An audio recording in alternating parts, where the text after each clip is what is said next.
Good afternoon, everyone. This is the 16th meeting of Civic Works Committee. For those that are joining us in the gallery, hello. First I'll start with the land acknowledgement. The City of London is situated on the traditional lands of the Anishinaabe, Haudenosaunee, Lenape, and Attawandan peoples. We honor and respect the history, language, and culture of the diverse Indigenous peoples who call this territory home. The City of London is currently home to many First Nations, Métis, and Inuit today. As representatives of the people of the City of London, we are grateful to have the opportunity to work and live in this territory. Please check the city's website for additional meeting details and any information. Meetings can also be viewed for those looking to view them via live stream on YouTube and the city's website. The City of London is committed to making every effort to provide alternate formats and communication supports for meetings upon request. To make a request specific to this meeting, please contact cwc@london.ca or 519-661-2489 extension 2425.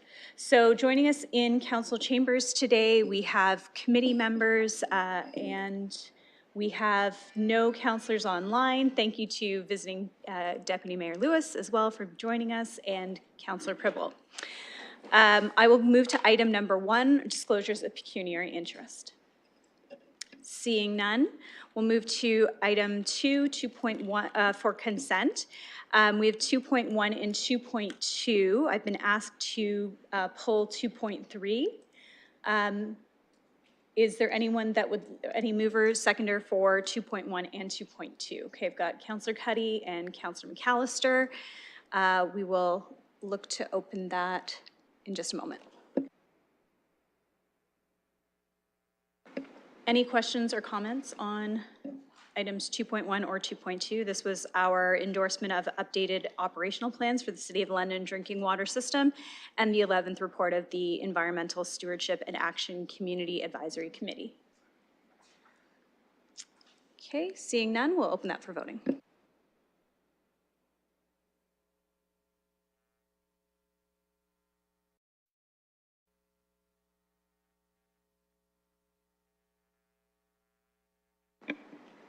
Closing the vote, the motion carries 4-0. Thank you. We'll move on to item number 2.3, which is the new sidewalk project list for 2024. My understanding is there's some interest from the committee to discuss this item. Just looking to committee members first, if they have any comments, questions, or concerns, and then we'll move on to visiting councillors. Councillor Cuddy. Thank you, Chair. I want to take this opportunity to thank staff for the work you've done on this. You've listened to me, and you've listened to my constituents who have spoken to me about this, and I can't tell you for a first-term councillor how much that means to me. And I'm looking at you, Jenny. So thank you so much for the hard work you've put into this. And I know I haven't been easy to work with on this.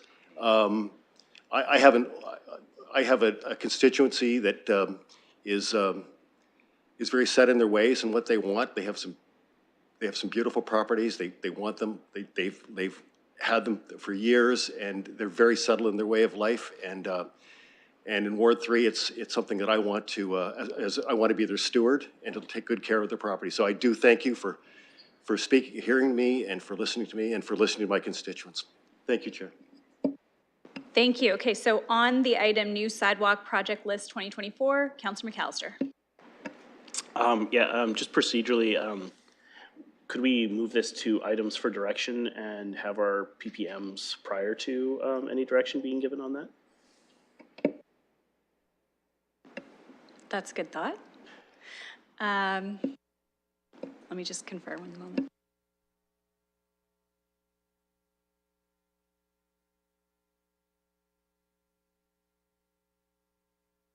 Thank you. Okay, so since we pulled it anyways, you're right, we can deal with it after the fact. And so we'll go on to our PPMs, which a lot of people are here for, and then we'll come back to that item. so we will move on to item number 3, which is our scheduled items, and specifically to item 3.1, which is items not to be heard before 12:05, the public participation meeting for Northridge Neighborhood Connectivity Plan. So I know there's a number of people in the gallery that are interested in speaking towards this plan. What I'm going to suggest is if you're interested in providing comment, what we're going to do first is have a small presentation from our city staff, Ms. Dan and her team, to provide us a little bit of context as it relates to this item. And then from there, we will open the public participation meeting and hear from those that are in the gallery and online. And what I'll do is I'll move between the gallery, a speaker in the gallery and a speaker online until we exhaust that list, okay? So what I'll do first before we open the public participation meeting is go to Ms. Dan, and then we'll look for a mover and seconder to do that.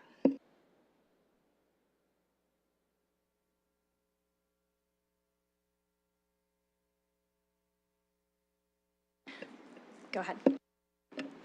Thank you, and through the chair. The city is committed to maintaining strong and healthy communities through safe and accessible infrastructure like sidewalks. This is something that's been emphasized through multiple council-approved policies dating back to the early 2000s. A big one of those is the London Plan, which sets out a vision for the city over the next several decades. The London Plan Mobility Policy 349 requires that sidewalks be built on both sides of most streets at the time of reconstruction, with very few exceptions. This policy aims to improve connectivity and accessibility in legacy neighborhoods that were built without sidewalks. But what we've heard is that this blanket approach is not the right fit. Residents would like a more deliberate and strategic approach to adding sidewalks in established neighborhoods. We know that sidewalks are an issue that people feel strongly about, and we hear from Londoners on both sides. Our neighborhood connectivity plan process aims to engage neighborhoods to find a tailored solution to each area's needs.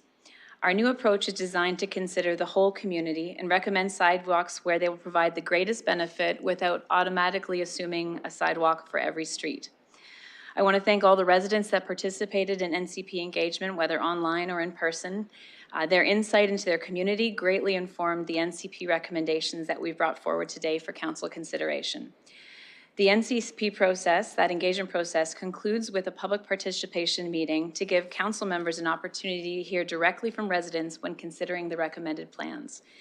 So the first of our 2 NCP PPMs for today is for the Northridge community. Let's make sure. Now, Northridge was identified for 2023 NCP engagement to provide an opportunity for community-wide dialogue prior to our 2024 local road reconstruction program, which includes McTavish Crescent in this neighborhood.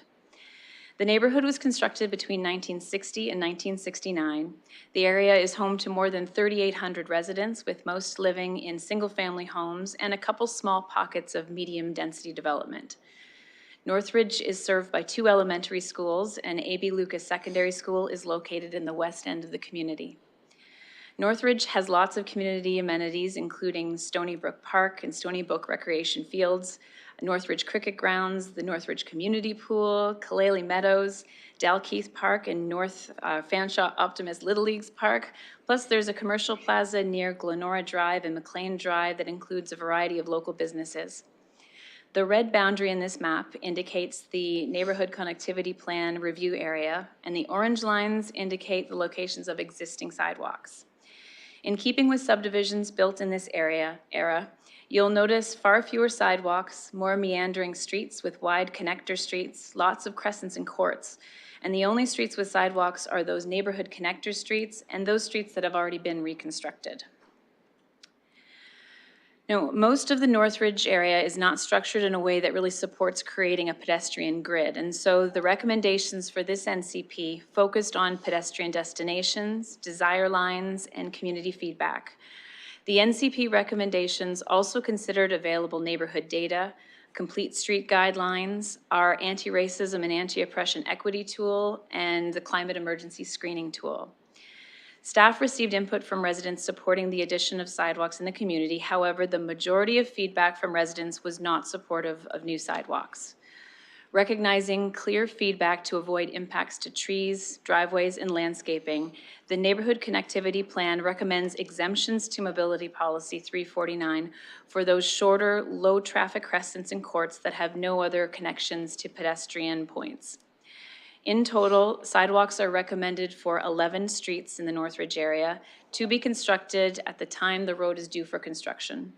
Alternatively, an exemption to Mobility Policy 349 is recommended for 24 streets. I'd like to provide a quick update on some of those NCP recommendations. In Northridge, there's a number of crescents that have connections to park. Many residents enjoy visiting Dalkeith and Fanshawe Optimist neighborhood parks, with some expressing concern over the lack of sidewalk connection to those park access points. The NCP recommends providing sidewalk connections along the shortest path from the neighborhood connector street up to those park entrances as a way of providing equitable access to pedestrians of all ages and abilities. These short connections will also improve safety during times when these crescents experience overflow parking from nearby schools and amenities. Dalkeith Avenue and Algoma Avenue. These two streets provide an important connection for many residents looking to reach the schools, pool, plaza, and amenities near Glenora and McLean. Dalkeith Avenue is almost a kilometer in length, and Algoma's bends mixed with some on-street parking were flagged as concern for some pedestrians, particularly those with young families. Supporting pedestrian connections around the high school. The remaining 4 sidewalk recommendations are in the west end of the neighborhood to provide improved connectivity to support pedestrian activity around A.B. Lucas Secondary School. Tennant and Barrymont Avenues both provide direct access to the high school and see a mix of foot, school bus, parent, and student driver traffic. Lauderdale Avenue and North Vernon Avenue help complete the pedestrian grid in the west end of Northridge for those people that are either walking to the high school or trying to reach the commercial area near Adelaide Street and Fanshawe. So in addition to sidewalks, the NCP suggests monitoring the need for pedestrian crossings at 4 locations where residents noted high pedestrian traffic. And we're also going to have our traffic engineering group continue to monitor whether a new pedestrian signal is warranted at Glenora Drive and Fanshawe Park Road Drive. So with that brief summary, I will turn the meeting back to the chair for public participation. Thank you. Thank you, Ms. Stan. With that, first I'd like to update committee members and let them know that Councillor Van Meerbergen is joining us online as well. So I would look for any technical questions at this time, and then we'll look to open the PPM. Councillor Trosso. Thank you very much, and through the chair. So should I assume, as a technical question, that in deciding which streets to exempt and which to include, you have followed policy 349? Ms. Stan? Through the chair, policy 349 would have every street when it's reconstructed install a new sidewalk on both sides with a few exceptions, very short courts and crescents. What we're looking to do with this NCP process is to meet our intent of improving connectivity without taking that blanket approach, finding the streets where a sidewalk can provide the greatest benefit for all ages and abilities, but noting that on some quieter crescents and streets, the impacts to trees, to landscaping, to driveways is going to be considerable and really not receiving a great amount of benefit in terms of the sidewalk. So it's trying to find a balanced approach to these neighborhoods. Follow-up, Councillor? Yes, please. And the way I read item number 7 under 349 is it is a little open-ended and it does allow that type of consideration. But what I want to specifically turn to is the tree loss. My understanding is that is one of the issues that's being raised by opponents to these, although I did not see petitions in the added agenda. And I just want to make sure that I'm following this. But I see that on page 23 of the report, example curb-facing sidewalk installation. Could you explain again how utilizing a curb-facing sidewalk could mitigate tree loss? Oh, and also loss to part of the property that people have at their disposal. Ms. Stan? Yes, through the chair. At the time that we come to reconstruct these roads, the intention is to follow up with a second stage of neighborhood engagement to talk through all of the design mitigations that we can use to reduce the impacts of adding a sidewalk. One of those is a curb face sidewalk design. So that would be where you have the curb and then immediately behind the curb is the sidewalk without a strip of grass in between the curb and the sidewalk that you might see in other areas. There's a number of ways that can benefit us. If we're able to, if we have a wide asphalt surface, we can build slightly into the roadway, and that means we're taking away less from the grass area. It can help us get a little further away from the critical root structure of trees to hopefully salvage as many trees from the neighborhood as possible. There's a number of ways we can try to look at those mitigations. Sometimes we'll look to see if there's room to be able to fit the sidewalk behind the trees and actually create a larger boulevard. But again, you have to look at every street on a case-by-case basis, but we weigh all the different options. We also engage to look at which side of the street is the best place to locate a sidewalk, but that comes at a second stage of engagement, just shortly before we're getting ready to start designing the reconstruction project. Thank you, that's very helpful. And my last question through the chair is, so if this committee passes the staff report, and if council passes the staff report, that's not really the end of the review and consultation, because there would be a whole second phase dealing with these very specific design issues. Is that right? Yes, through the chair.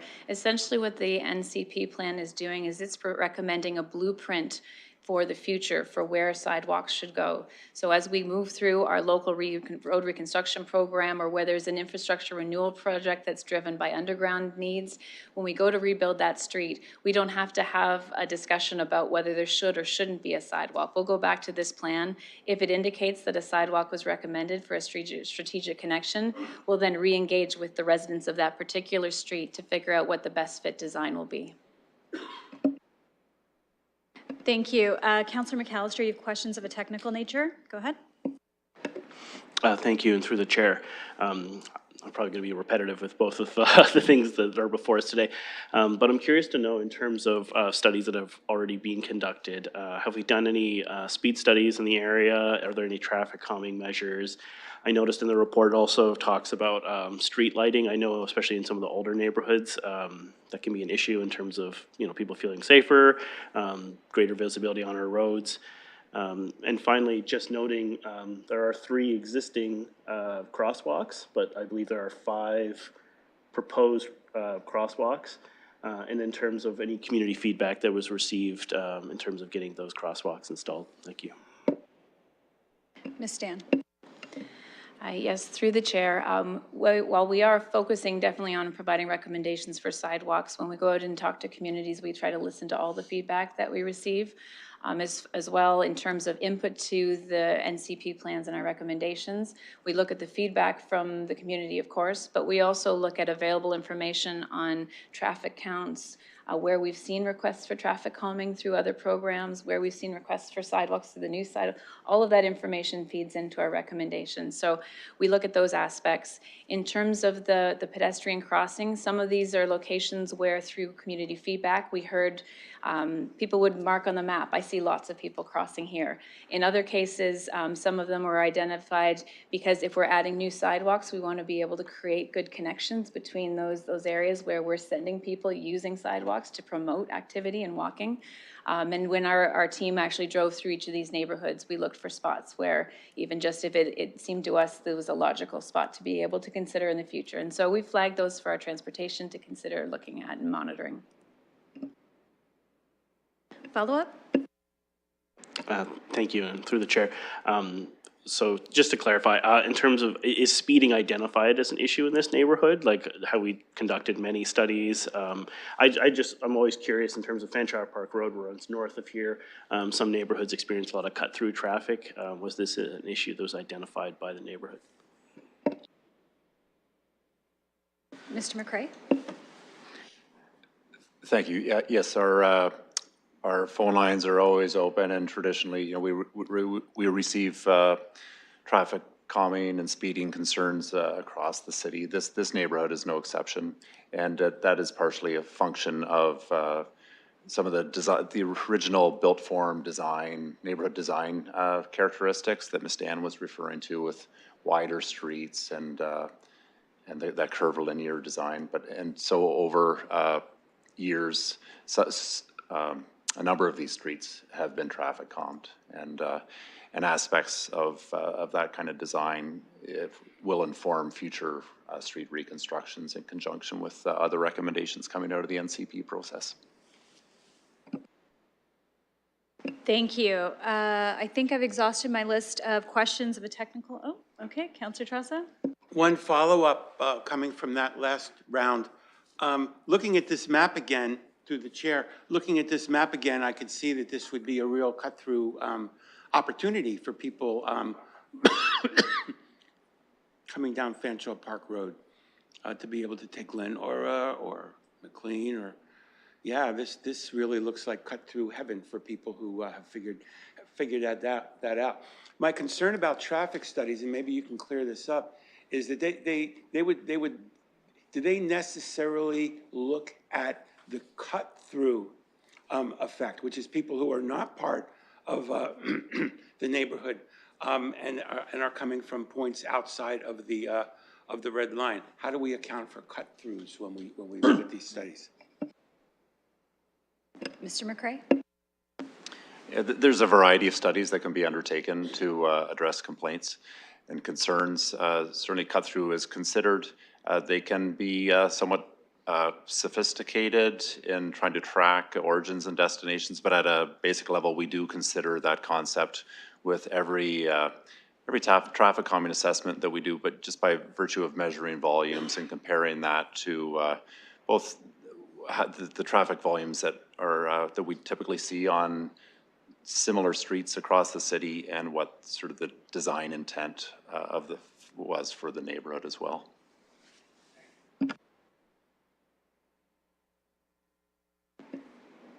Thank you. Okay.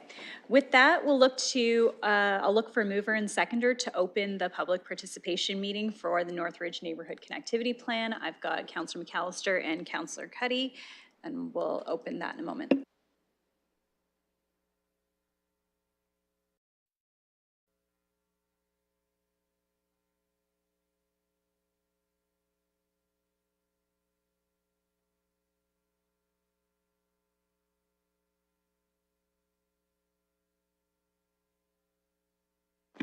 Councillor Trossow and Councillor Van Meerbergen.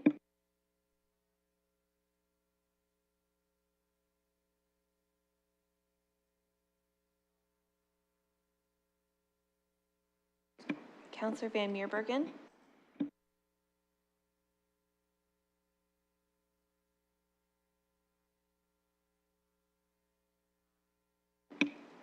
A third call for Councillor Van Meerbergen.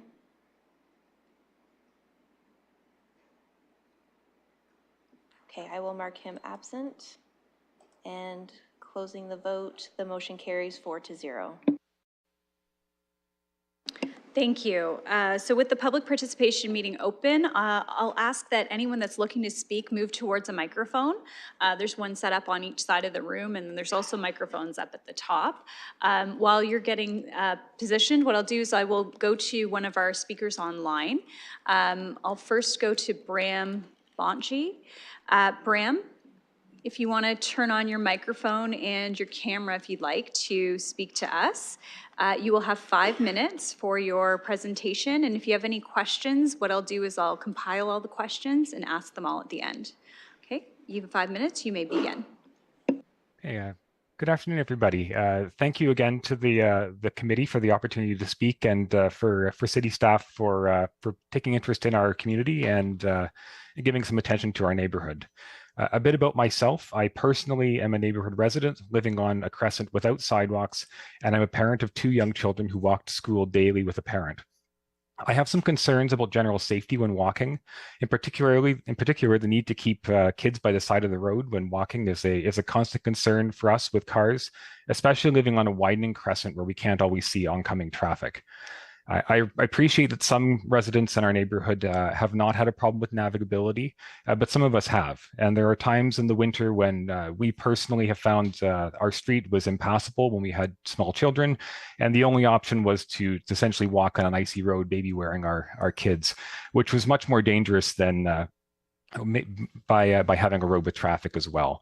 We realize this is a temporary issue for us, but this could have been something that was very significant for a person with actual disability concerns. I also appreciate that there are lots of families having children walking to from school, and this continues to be an issue. We also see the neighborhood with new families moving in around us all the time. So we see this as being something that's very important, and I'm glad that the crosswalks was something that was raised by other councillors early in the meeting. We do have a concern also with street lighting that was touched on by one of the earlier councillors. We have on side crescents a lot of decorative lampposts that don't provide much street lighting. We also have where there are streetlights, they typically are post style with the bulb directly above the pole. Often they're blocked by foliage in the summer, so it's very difficult to see anyone at night. It's quite necessary actually to have high vis clothing or lights on in order to feel safe walking on these roads without sidewalks. I do have a concern in general about making sure that the committee is considering, and I realize that the staff report has considered how these access barriers to accessibility may not be necessarily represented in the feedback that was received. I know there was an overwhelming sentiment of not wanting to have these driveways and trees and landscaping affected. A lot of this feedback was occurring online. A lot of it was very argumentative, and it may have dissuaded some of the feedback from people who actually need accessibility from speaking up. And I really feel it's important as an able-bodied member of the community to take the time to make this point on their behalf. I've noticed a theme of not wanting to change the status quo in some of the comments I've seen on online discussions. I realized, and I think it is realized, this was an oversight in the original construction of the neighborhood. And I hope that this isn't something that's given too much weight in terms of a feature to be preserved. We realized the demographics are changing. There's been references to car cut-throughs. These were not things that were an issue in the 1960s when the neighborhood was constructed. I also want to touch on some concerns that I also saw online about sidewalk accessibility. It isn't and sidewalk maintenance in winter. It's not really an either or situation. I appreciate that sidewalks may be hazardous to walk on as well. But this is something that we can advocate for separately and individually. We don't need to say that because sidewalks are potentially treacherous to walk on that we shouldn't have sidewalks. I think we should look for proper snow clearing and accessibility for all forms that we have here, or all forms of walking access. I understand there's concern about placing sidewalks where boulevard trees may be, or where residents might have put landscaping improvements on their front of their property. I really do see what staff is recommending in this report as being reasonable. It's a reasonable compromise, and especially with the locations being centered around the school and access areas such as parks. I think, and also to the point about it being reasonable and gradual, because of the timelines involved, and many of these are 5 to 10 years, if not more. I think this is very gradual, reasonable, and frankly, minimal, really, in terms of what I would like to see in terms of improving accessibility around the neighborhood. And I really hope that this can be endorsed and the program move forward. Okay, thank you very much. I'm all finished now. Thank you. I will now go to a speaker in the gallery. I'll just make sure that the mic over here is working okay. And do you want to test that out, and then we'll give you 5 minutes. Wonderful. Okay, you have 5 minutes. Go ahead. Okay. I should identify myself. I'm Kelly Leach. I live on one of the crescents in Northridge. We had 100% participation on our petition for our street and a 98% signing against the sidewalks. Just to establish my position. Okay. There's two fundamental flaws with this process. Sorry, Kelly, can you speak up a bit? We're having a little bit of difficulty hearing you. Like this. There's two fundamental flaws with this process. The quote, meaningful engagement step is not meaningful engagement when it's at the end of the process to tell residents what they are getting, whether they want it or not. The process should start with engagement to first determine need and justification for sidewalks. The current process presupposes the need for sidewalks and is not clear what EA process, if any, was followed. There is an Environmental Assessment Act, but this current process does not appear to be following an EA process, as it already presupposes the outcome. The stated objective of this project is to increase connectivity. As a longtime resident and regular walker, there already is connectivity, and there are no demonstrated safety concerns that I'm aware of. It is an established neighborhood with no land use changes, and as a result, no changes in need. The city report states that there have been 3 years of unprecedented and increasing opposition and petitions against the sidewalk initiative in the London Plan. In the face of unprecedented opposition by residents of the city, they still suggest a further 2-year trial. How do you trial a sidewalk? How do you trial cutting down mature trees? How many years of protesting residents do you need to see that clearly this is a plan and process that is deeply flawed and needs to go back to the drawing board? And go back to the drawing board before our neighborhood is irreparably and negatively impacted by it. You are pushing to fix a non-existent problem. Thank you. Thank you. Oh, I should have mentioned this at the beginning, but we do not encourage clapping or noise after someone speaks. You may have some folks in the audience that will want to speak in opposition or for, and we just want to make sure that we're being fair to everybody and giving them a safe environment to make their comment. Okay, I will move to a speaker online next. Gail Finley.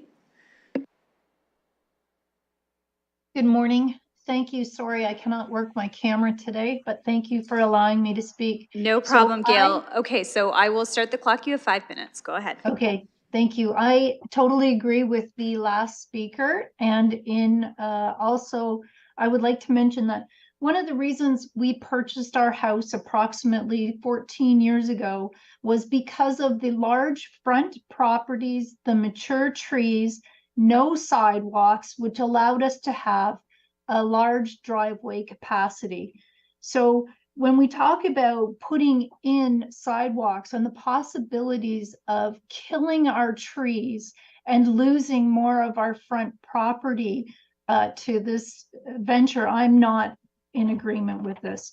I also find it interesting that in today's meeting, you're just looking for whether you're going to pass it yes or no, which means you're going to be moving forward regardless with this plan. I too don't think there's been enough consultation on this subject.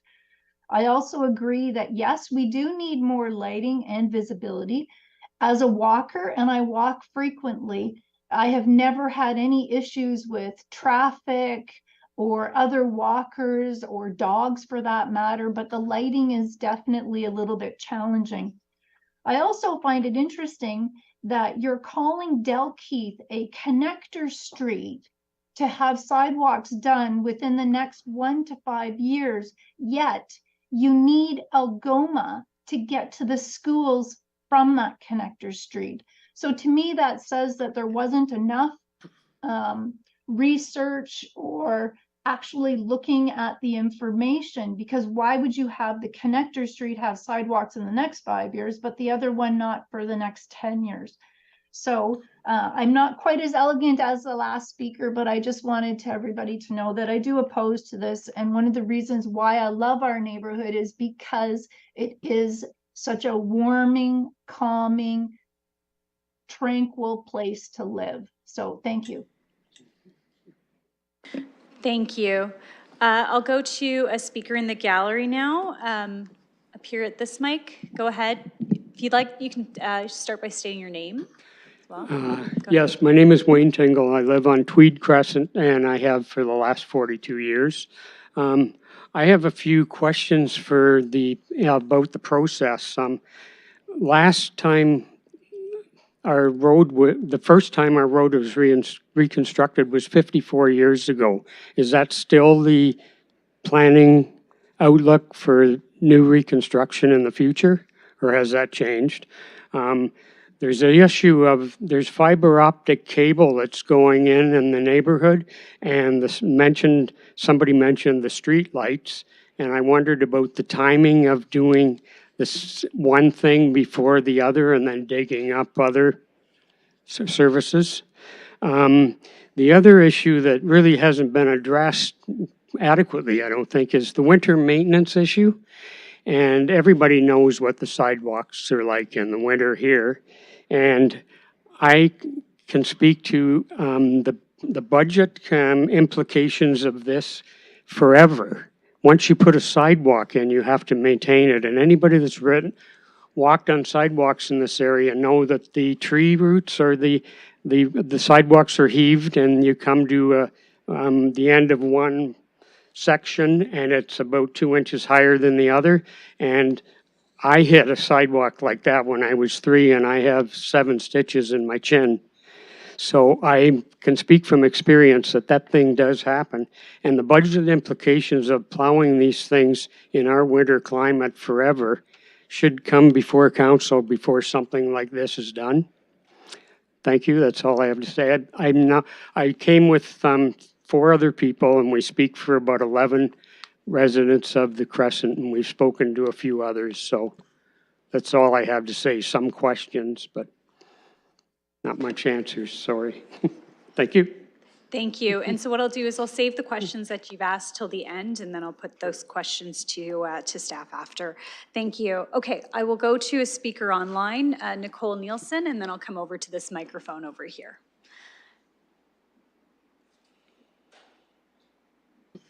Hi, Nicole. Hi, everybody. Hello. Okay, thank you. We can see you and hear you. You have 5 minutes. Go ahead.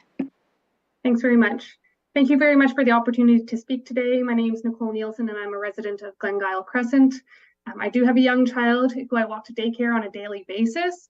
I've never had any safety concerns on our street. I will not require the full 5 minutes allotted. And I do appreciate the restraint from the city in not recommending sidewalks on both sides of the street for every street.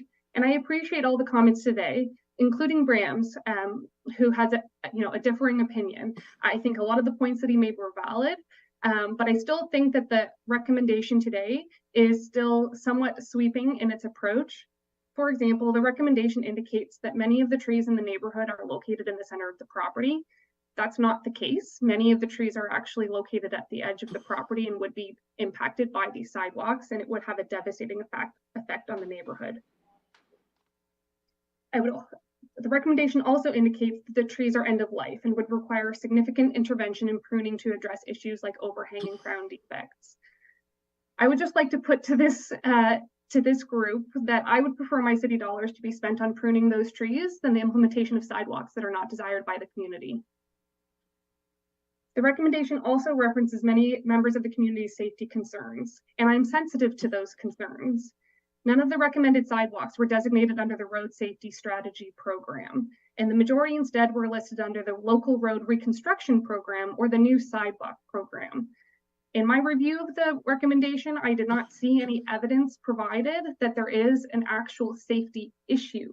Though residents may be raising safety concerns, there are no documented, to my knowledge, safety issues. And I appreciate that we should not wait for an incident in order to be reactionary. However, the inverse is also true, that we should not be fear-mongering. So that my hope is in the absence of evidence that the city honors what the majority of the community wants. Thanks again very much for the opportunity to speak today. Thank you. I'll go to the next speaker in the gallery. If you up here at this microphone, if you don't mind introducing yourself, and you have 5 minutes. Yeah, hello. My name is Doug Burbrick. I'm speaking today on behalf of my wife and myself. We've lived on Dalkeith Avenue at 768 for 40 years. A number of the comments in the report, a number of the comments today are very general, as if they apply to every street in Northridge. Some do and some don't. So my remarks today are going to be specifically directed to the recommendation to install a sidewalk on Dalkeith Avenue. We're strongly opposed to retrofitting this street to install a sidewalk, whether on one or both sides.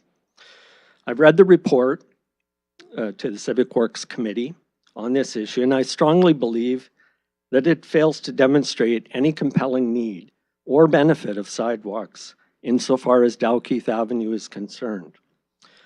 Dalkeith is a quiet street that serves only residential roads within the community and has relatively low traffic volumes, and cut-through is not an issue on that road. It doesn't link to any arterial roads. There are no schools, no churches, and no commercial buildings on Dalkeith Avenue. It is not on a city bus route. There have been no traffic calming measures asked for or implemented on Dalkeith. The street is welded at night by 19 street lights that run the entire length of the road. Our family, including ourselves, our children, our grandchildren, for 40 years have walked the streets on Dalkeith as well as other streets in the neighborhood, and we've not felt any concern for safety. In our experience, cars, pedestrians, cyclists have all shared the road appropriately with due regard for each other, as one would expect from a street that really only serves the community where we live. The report, on the other hand, provides no actual evidence of safety or accessibility issues that need to be addressed. We and many of our neighbors actively participated in the feedback sessions to provide input on the need or lack thereof of sidewalks on Dalkeith Avenue, including a petition signed by almost every resident of the street. It is our understanding that prior to this initiative, there was not a single request for a sidewalk on Dalkeith Avenue. It's also our understanding that during the consultation process, the feedback from residents of this street was overwhelmingly that sidewalks were not necessary or wanted, based on any reasonable criteria, including safety and accessibility. Despite the overwhelming feedback, the report recommends a sidewalk on Dalkeith. The apparent reason? Dalkeith is not a short road, and it provides one entrance to Dalkeith Park. However, the report fails to note that this entrance is on a long, straight section of Dalkeith, is paved, and provides barrier-free entry, allowing wheeled vehicle access. Currently. In fact, people have been safely accessing the park through that access for over 60 years. It's quite telling that the report itself makes clear that the only streets exempted are short crescents or short courts with no pedestrian connections. All other streets were simply deemed to need sidewalks. This is our neighborhood, and if safety or accessibility really was an issue, for those of us who live there, we'd ask for help. We'd be looking for you to improve the situation. That there hasn't been that kind of support or demand is telling. 30 seconds. In my view, the recommendation to install a sidewalk on Dalkeith is, like a previous speaker said, an attempt to solve a problem that simply doesn't exist. With all due respect, the wishes of the community should not lightly be disregarded unless it can be demonstrated that there is a real need or benefit that demonstrably outweighs the adverse impacts. Thank you for your consideration. Thank you. Okay, I'm going to go to Patrizia DeCensi online, and then I'll go to the mic at the top.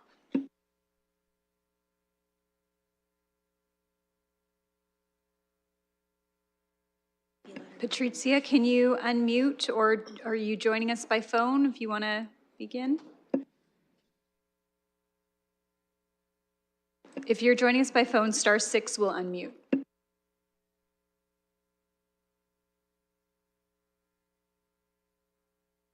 Hello, hi, sorry about that. Yeah, I also... Go ahead, you have 5 minutes.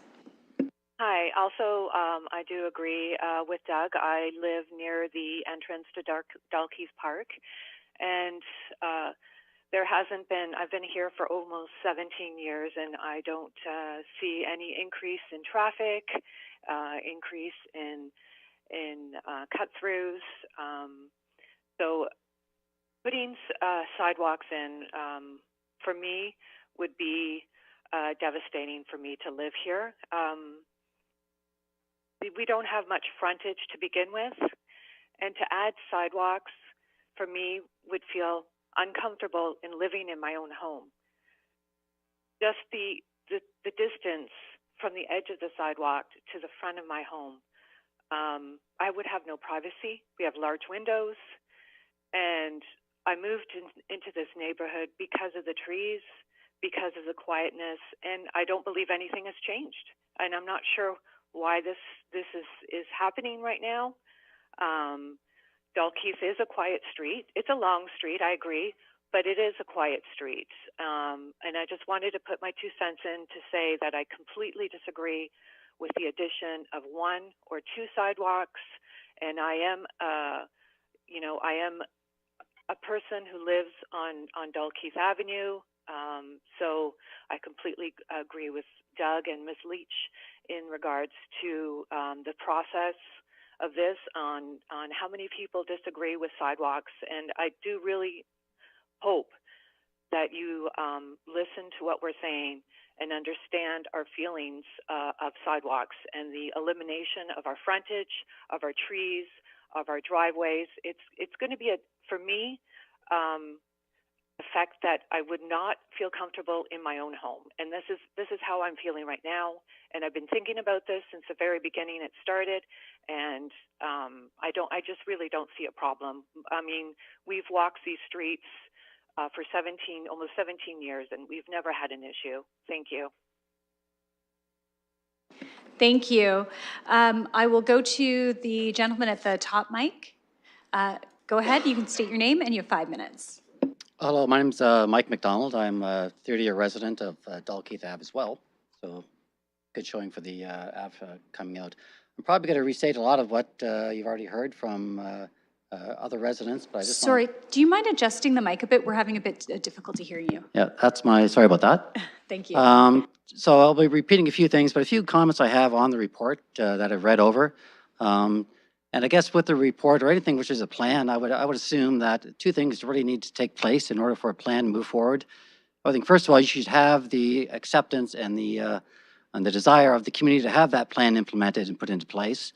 And second, you would have some empirical data which supports the need for that plan. And in both those cases, I don't see that happening for the plan, with all due respect. Everybody in this gallery, and I'm sure most online, I'm not going to hedge numbers here, but the vast majority, again, would not be in support of the sidewalk implementation plans that are recommended. And there's really no empirical data which shows the need for it. Or a subdivision which has existed for 60 years. I've lived there 30 years, and as the past 2 speakers have already indicated, there hasn't been a proven need based on increased traffic patterns, traffic volumes, demographic changes, which require something as dramatic as the destruction of property and tree lines to make that happen. I've done a few digging, so I know there's a street, a couple of maps that the city provides. One is the tree map of the city, and on Dalkeith Ave itself, there it shows curbside trees, approximately 80 mature. Majority of them are Norway maple trees along the crescent. Provides great shade canopy for the residents, beautification around this time of year for fall, except for the raking of the leaves, of course.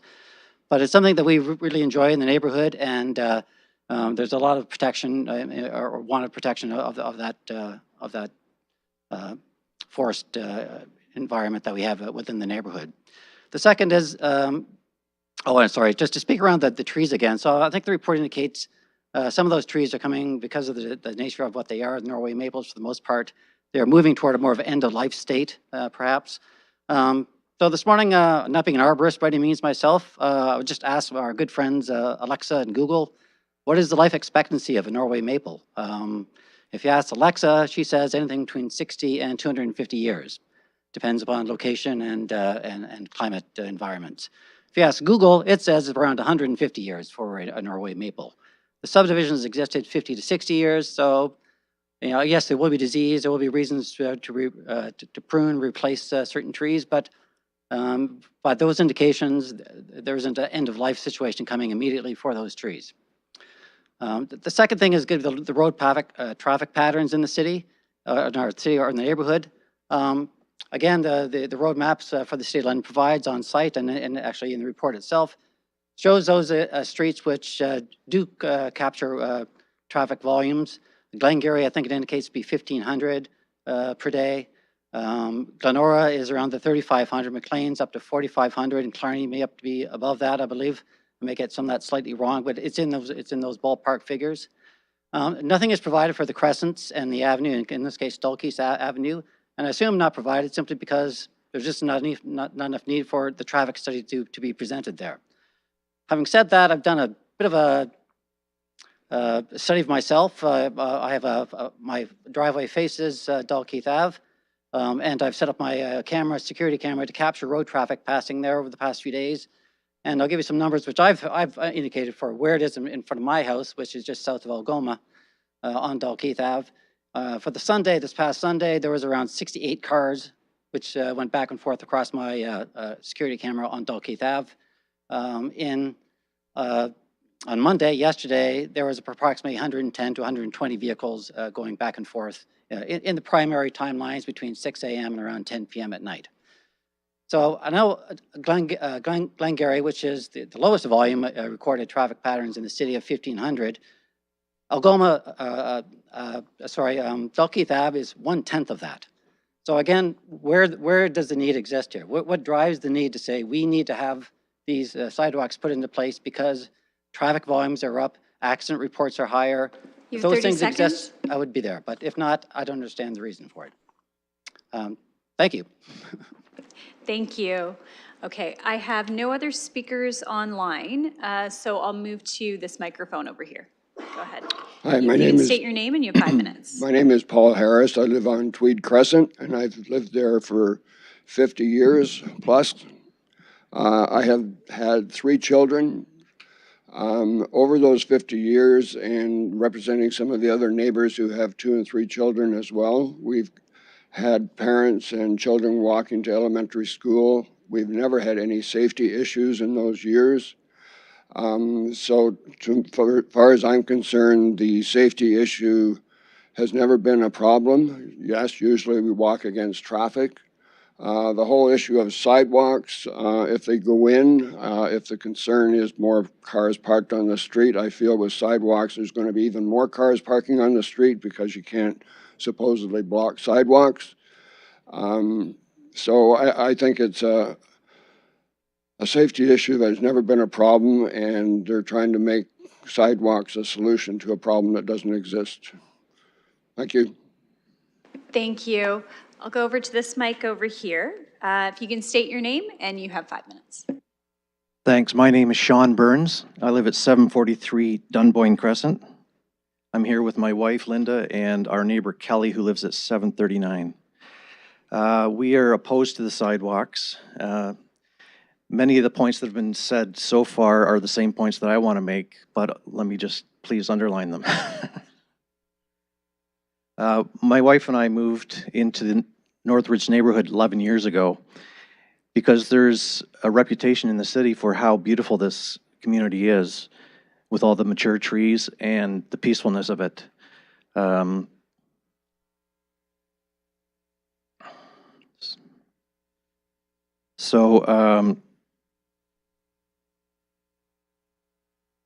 What I'd like to say is that we have a large living room window. One of the other speakers also said this, that they felt uncomfortable if a sidewalk was moved closer to their front of their house. We feel exactly the same way, and we've even talked about moving if the sidewalks go in. Right now, we sit in the living room quite often, and we observe the behavior of the street. Dunboyne has very low vehicular traffic. It's not a through street, obviously, it's a crescent. And it's not, the only people that use the street are the people that live on it. And for pedestrian traffic, we do see people occasionally walking up and down the street, but it's not a pathway to a destination. People do not use Delkeith Park and Dunboyne Crescent in conjunction with each other to get to a church or a shop or a school. So I'd like to just reiterate what a few other people have also said, is that I don't see a problem at all, and I don't think we should be digging for a solution for a problem that doesn't exist. Thank you. Thank you. Okay, I have another speaker up here at this microphone. Just want to remind people, if your points have been made, please don't feel like you need to repeat them. We do hear, we do understand that those are our collective opinions as well when you're stating so. So I'll go over to here to this microphone. You have 5 minutes. If you can start by stating your name. Thank you. Thank you. My name is Pete Sanford. I live at 47 Tweed Crescent. My family and I have lived there for over 50 years. And I see the installation of a sidewalk as a safety hazard, to be quite frank with you. In my opinion, and I walk and run those streets over the past 40, 50 years. Believe me, I know what goes on out there. And I have yet to see children coming home from school that when they walk up the Crescent, if they're going to walk on half of a sidewalk and the other half they're going to walk on the road, I really feel that this is a conundrum. Which is the safest area? And furthermore, the sidewalks, we need to find some new drivers for those plows that go along the sidewalks. It'd tear up everybody's property. And yeah, it may seem like a minor thing, but there's a lot of damage done by that. People have to repair their lawns and look after things. And furthermore, they usually plow them when it's too late. It's not consistent. They're not sanded consistently. The roads, they're perfect. In the wintertime, they're plowed. There's bare spots. The kids walk down those bare spots. The people on the Crescent, they don't race up and down the street like fools. They're always aware of the children. So I really can't see why we need sidewalks. Like I say, that's installing a safety hazard. You can't have half of a Crescent with sidewalks and the other half without sidewalks. What does that accomplish? Pandemonium. And furthermore, I don't need to talk about the damage that's done to properties, property values. The fact that we have to pay for these sidewalks, pay for a hazard, it doesn't make any sense whatsoever. So on that basis, why should we even pay for a hazard? I really don't see any need for these sidewalks whatsoever. I'd like to know what criteria takes place to determine whether we get sidewalks or not. Is that by one person that wants a sidewalk, or two or three? Or is it determined by the neighborhood? Could you answer that question for me, please? Thank you. Thank you. Are there other speakers? If so, if you could move towards the microphones.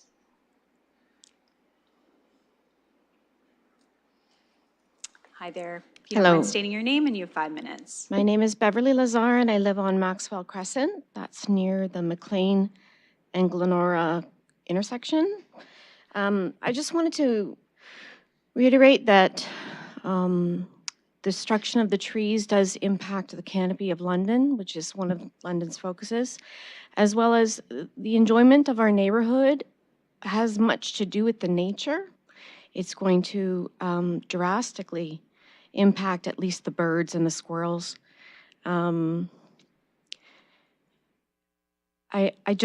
our family is very opposed to having any sidewalks implemented. We don't have a problem with traffic. We've never had a problem walking on the roads. We see people walking on the roads all of the time, and there have been no issues that I'm aware of. And I would like to have information about where you can get more information about the justification for this plan. I'm not sure where it would be online, but the idea about the traffic problems or the reason for the connectivity, I don't believe that today's collection of very passionate people really represents how many people would be here if they weren't at work or what have you, because the participation in the petitions has been so overwhelming and so overwhelmingly against the sidewalks. So I just wanted to say that I'm sure there would be many more people here if it were maybe at a different time of day or a different way of providing this kind of message. Thank you. Thank you.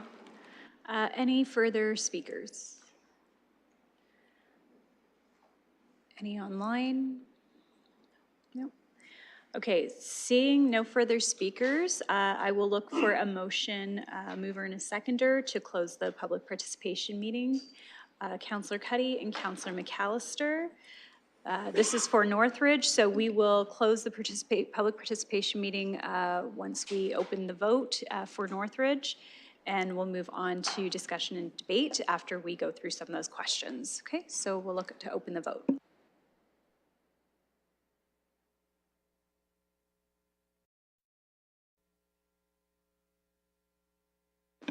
Councillor Van Meerbergen.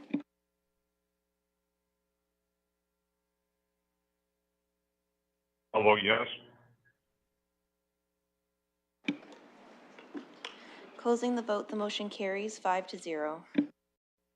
Thank you. Before we begin discussion on Northridge, I want to go back to some of the questions that were asked by members of the public and just help to clear up some of those outstanding questions.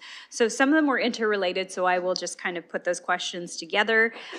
Those were related to the criteria for deciding where sidewalks should be placed, as well as the justification. And I know, Ms. Dan, you mentioned the policy by which you're following with this, but if you just wanted to provide any more commentary on that, Ms. Dan.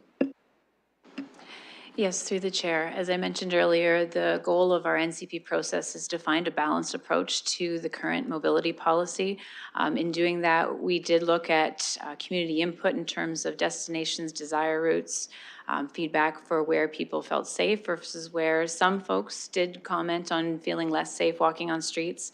But the other balance of it is looking at other policies that we have to consider as well. And that includes our equity framework from our anti-racism and anti-oppression policies, our climate emergency lens. These are all things that council is also directed that we consider when we look at recommendations. So this was meant to be a holistic approach that certainly took into the feedback of the neighborhood, who helped us understand the trends and how people move and how they use their streets, and then tried to balance that with the applicable policies.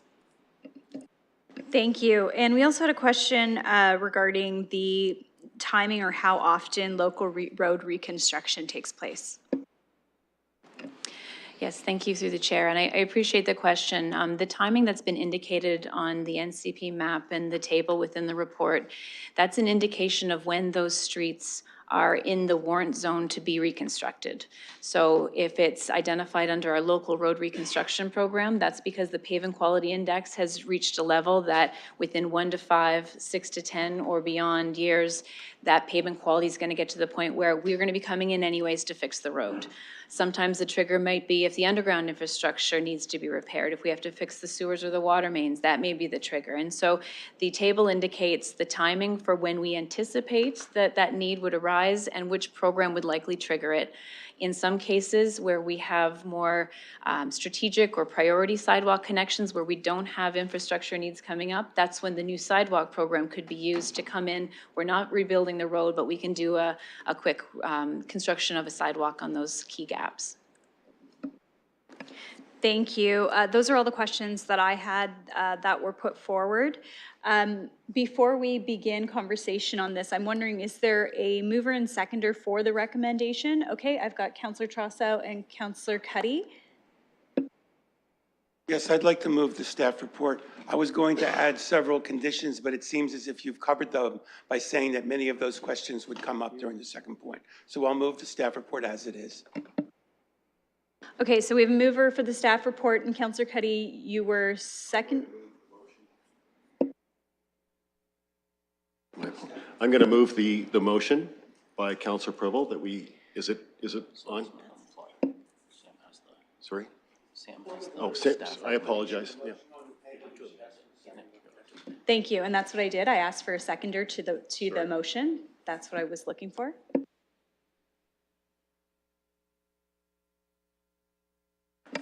Could I, through you, Chair, I'll make an amendment to the staff report? One moment.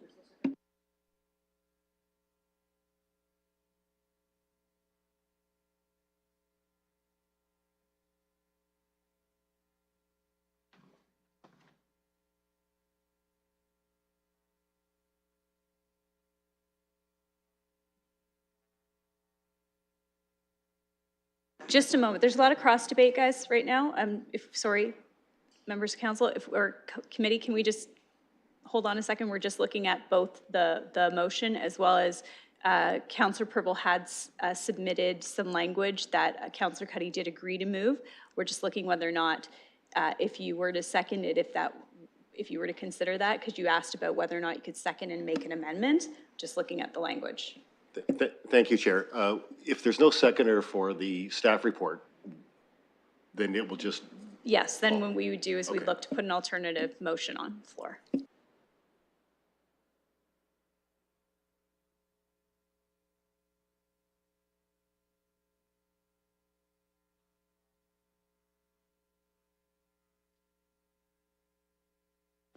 Thank you. Okay, so right now we're going to deal with the motion that's on the floor, which I'm looking for a seconder. I've not heard from anyone willing to second. So with that, I'll look for an alternative motion to be put forward. Councillor Cuddy, you're looking to put an alternative motion forward? Thank you, Chair. Yes, I'll move the alternative motion. Do you have it in front of you to read, or would you like me to read it? Could you read it, please? And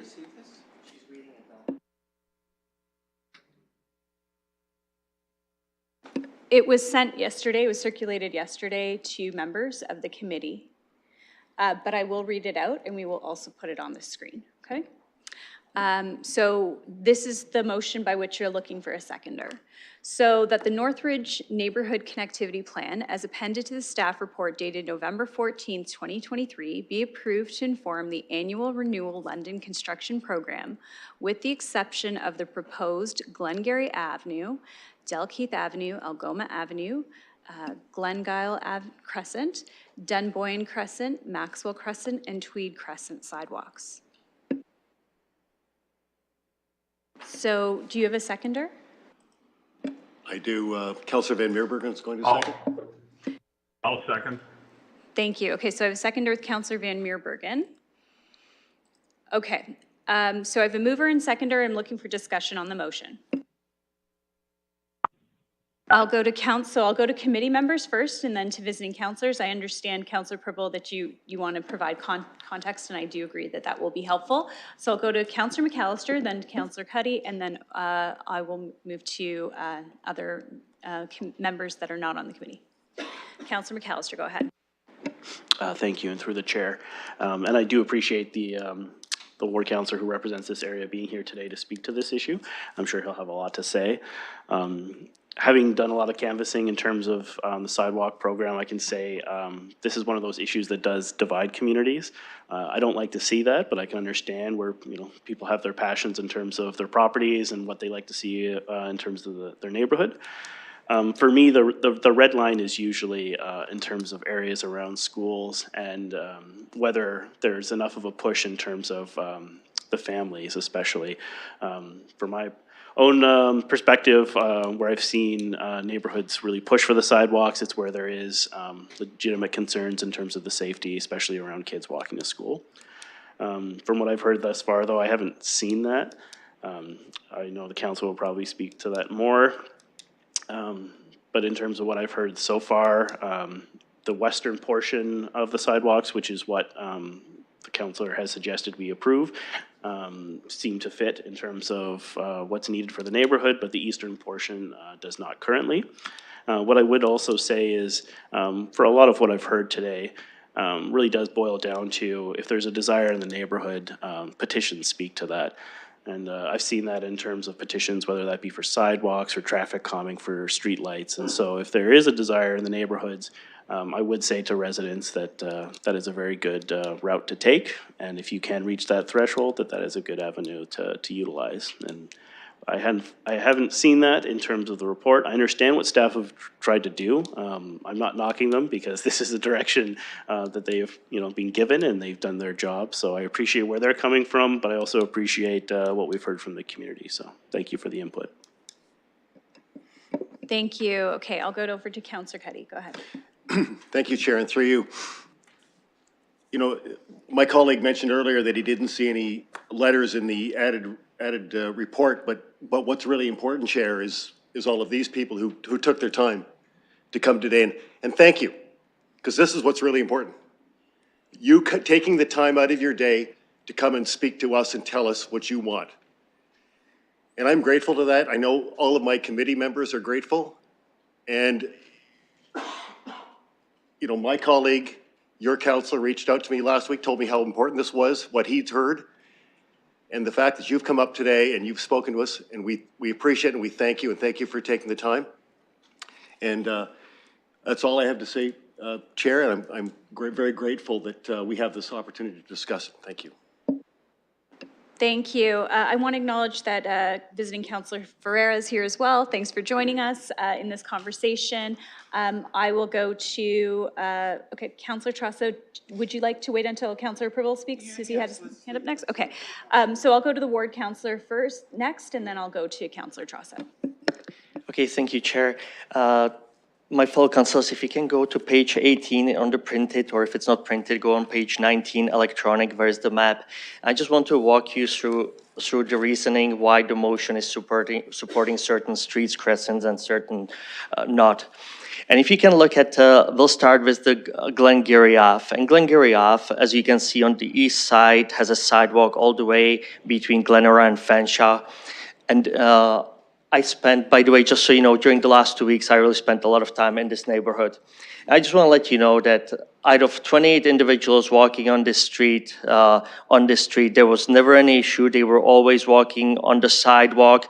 And when it goes to the Claremont, where the sidewalk ends, everyone crossed and they went north all the way to Fanshawe, or from Fanshawe all the way down south on the east side, south towards the Glenora.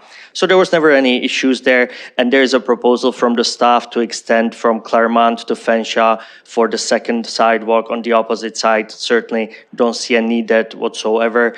And by Claremont, yes, there should be, I would recommend a pedestrian crosswalk so people can walk over.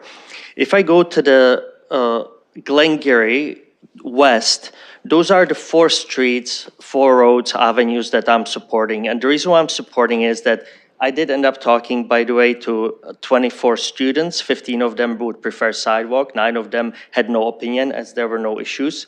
But one thing is, in these streets that I'm mentioning, North Vernon started already with the sidewalk. So where you see it, it's already there. By the way, if anyone is here from North Vernon, I do realize we need to do better in terms of the sidewalk. And currently we have actually cars scratching the bottom of their cars, which we will fix. So there's the extension to the North Vernon. And then all the way around between Beaumont and Lauderdale, on the east side or the north side, there's actually enough space between the hydro poles and the street to actually extend for the curb face sidewalks. So that would certainly work. I don't know if to end it, I'll leave it with the staff in terms of the North Vernon, or go all the way to the end, because the staff is telling me about the path there, that there could be or should be traffic. So I think that this certainly makes sense. This certainly would make more sense to me. If I look at the LTC and transportation, I'm going now to the east of Glengarry. We received 5 out of the 7 proposed to the east. We received 5 petitions.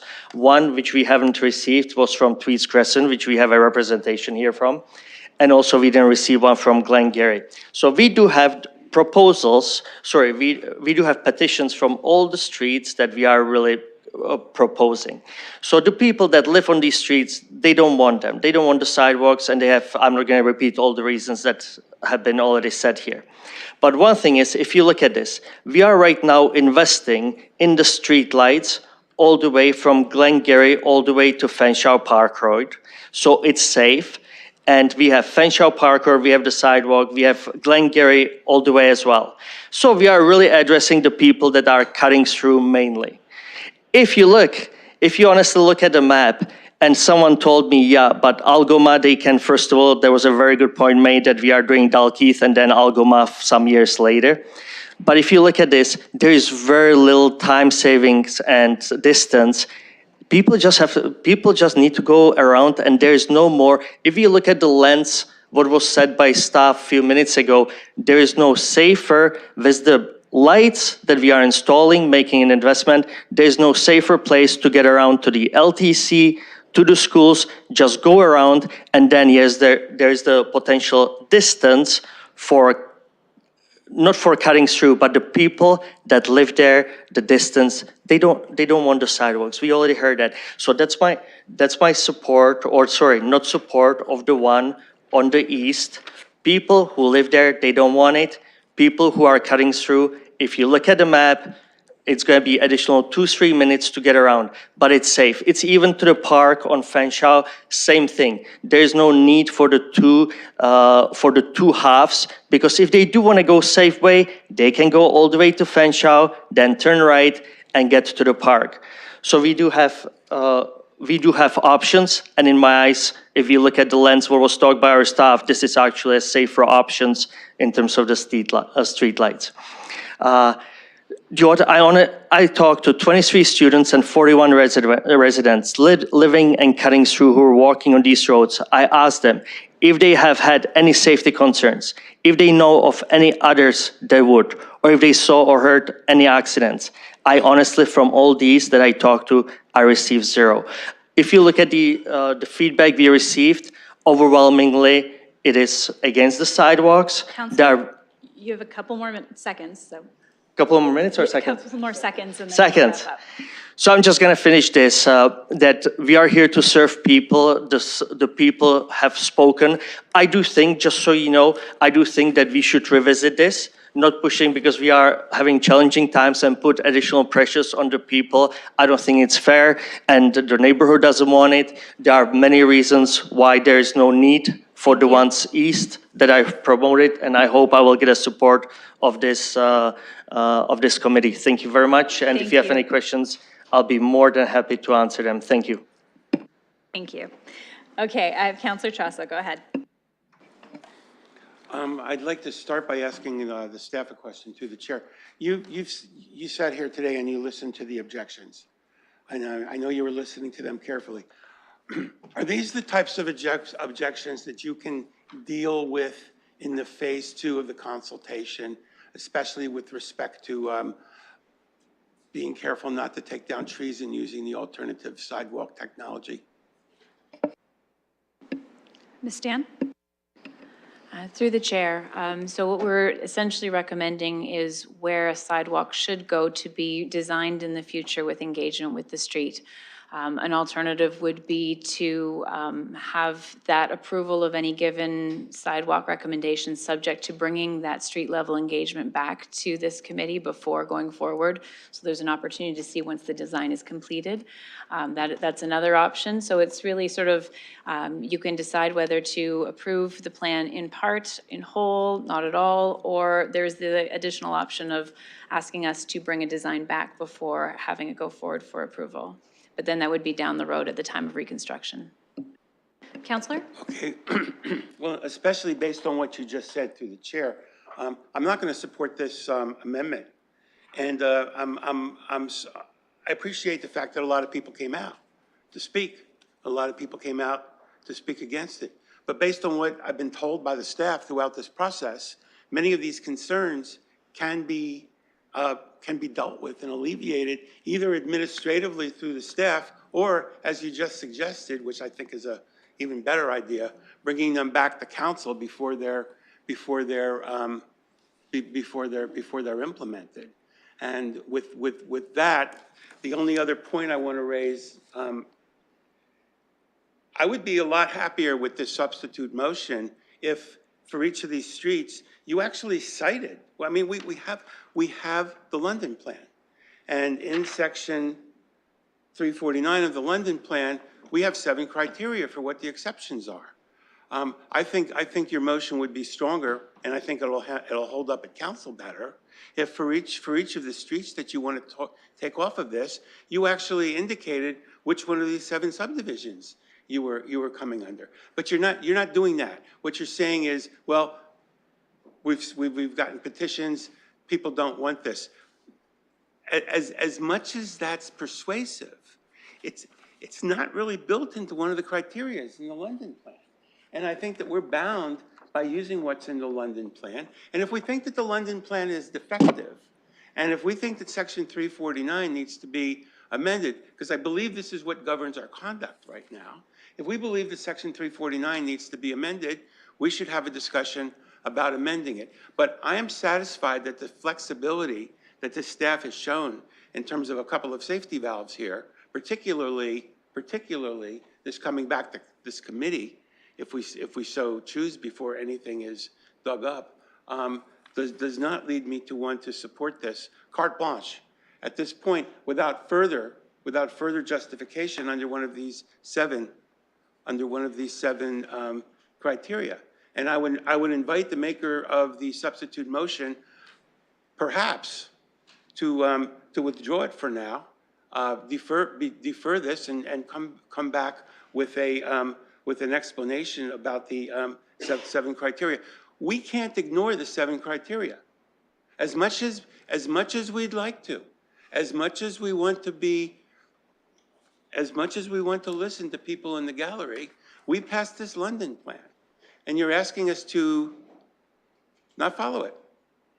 And I think that we can either make the motion a little bit more specific as to each street that you want to take. We could either make the motion a little bit more specific. I'm sorry, is there, am I out of order? Okay. We could either make the motion more specific in terms of the grounds for each one, which I think is doable, or we could talk about changing this. But the fact of the matter is, there are very serious policy reasons, which other than the first speaker were really not reflected in this room today, behind why we have the active mobility section of this London plan and why we've enacted very, very specific 7 exceptions. So you have to come within one of the exceptions, and I don't think you've done that. So I think that the motion is defective. I think you could fix it, but I am not going to be supporting this motion as it's been drafted. Thank you very much. Thank you.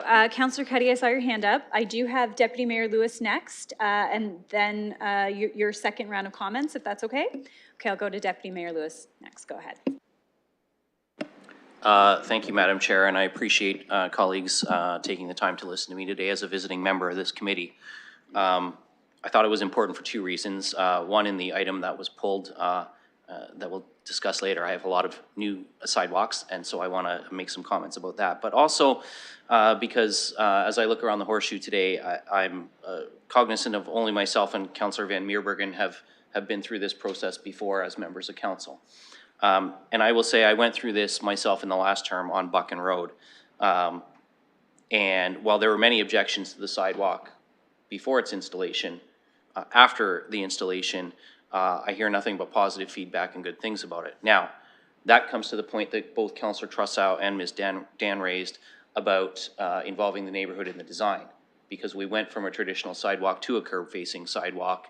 It did prevent mature tree loss, and that was one of the key concerns in that area. So I do absolutely, first of all, agree that the design consultation piece is important, and I will not exactly echo, but I will build on what Councillor Trussow was saying in that, and I'm not going to ask the mover and seconder to manage this on the floor. I'd be happy to work with them heading up to council, rather than saying with the exception of the proposed, doing a referral back on the proposed for some further engagement, so that we're not taking them right out of the plan, but we are saying more engagement needs to happen before we make a decision on those. And I say that for a couple of reasons.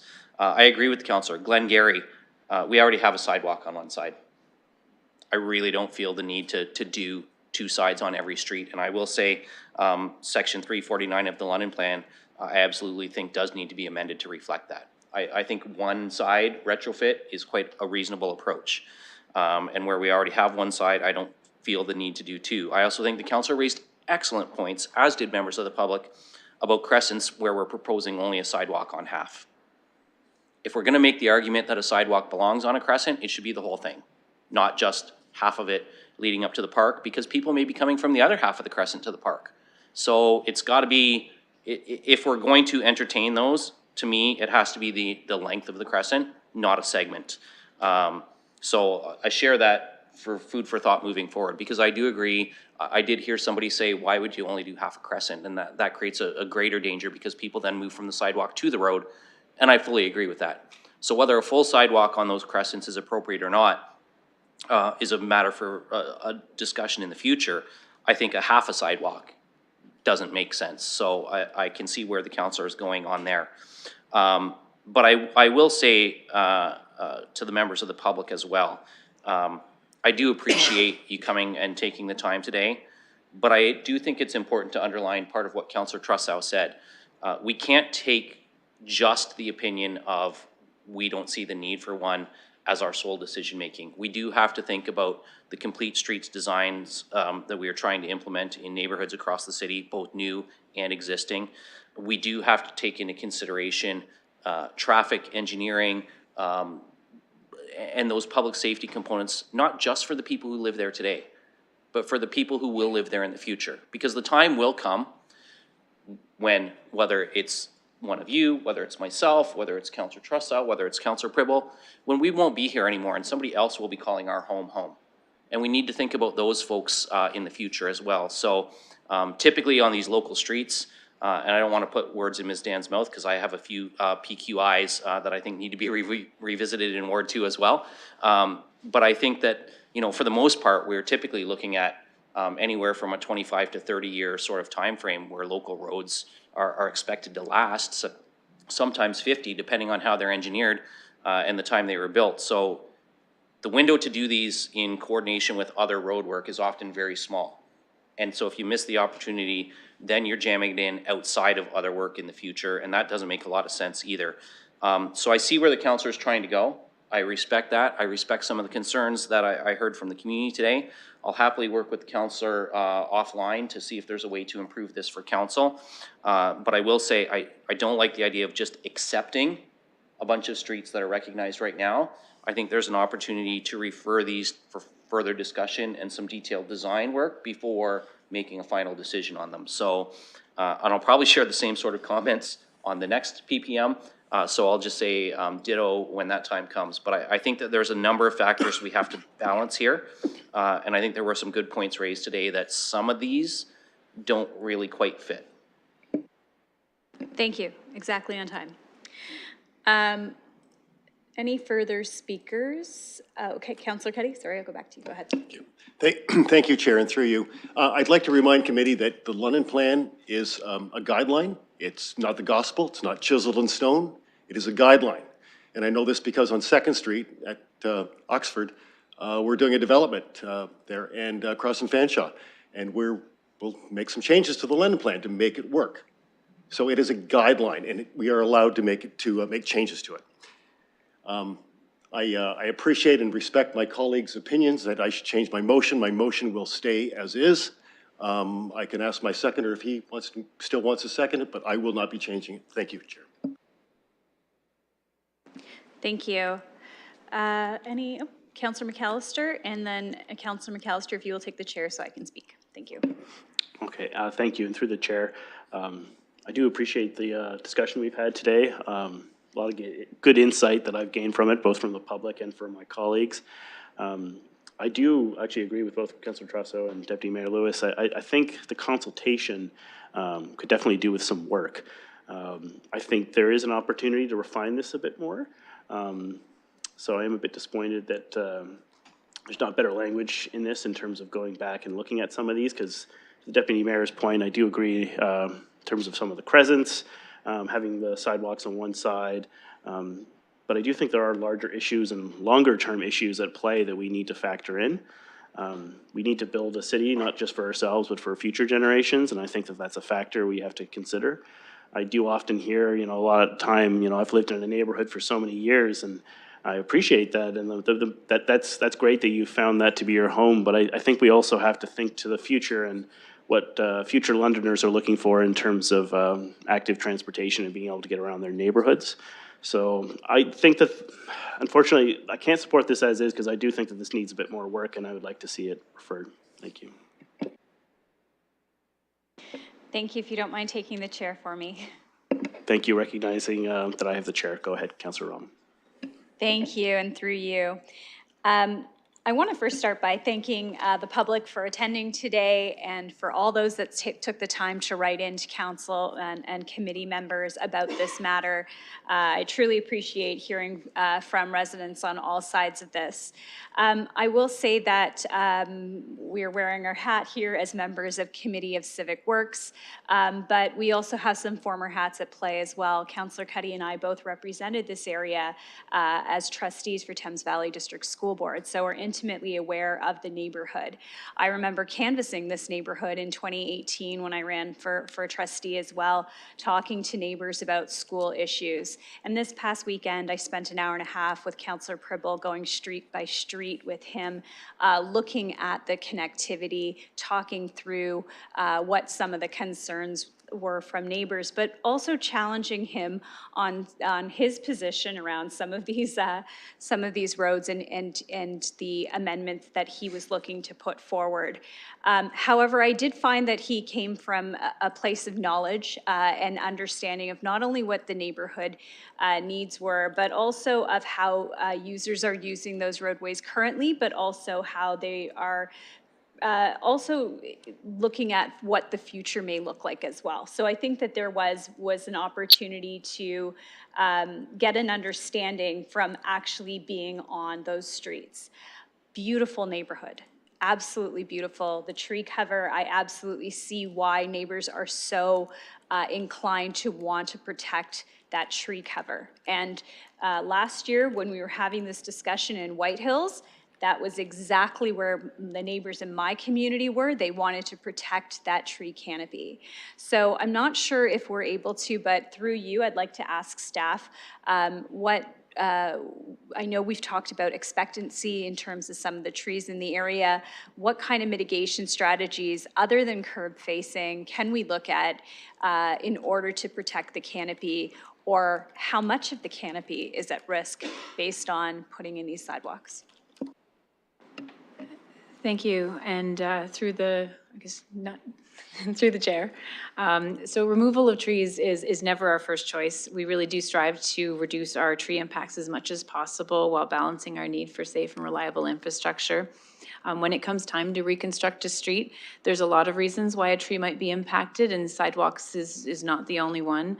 Many times when we're going to reconstruct the road, even if it's just surface works to put it back like for like, even removing a curb can have an impact on the critical root structure if you have trees that have spent generations growing around that structure. So we have to look at the safety of the trees, whether it's underground servicing, that can sometimes, the trenching that has to happen can have an impact on trees.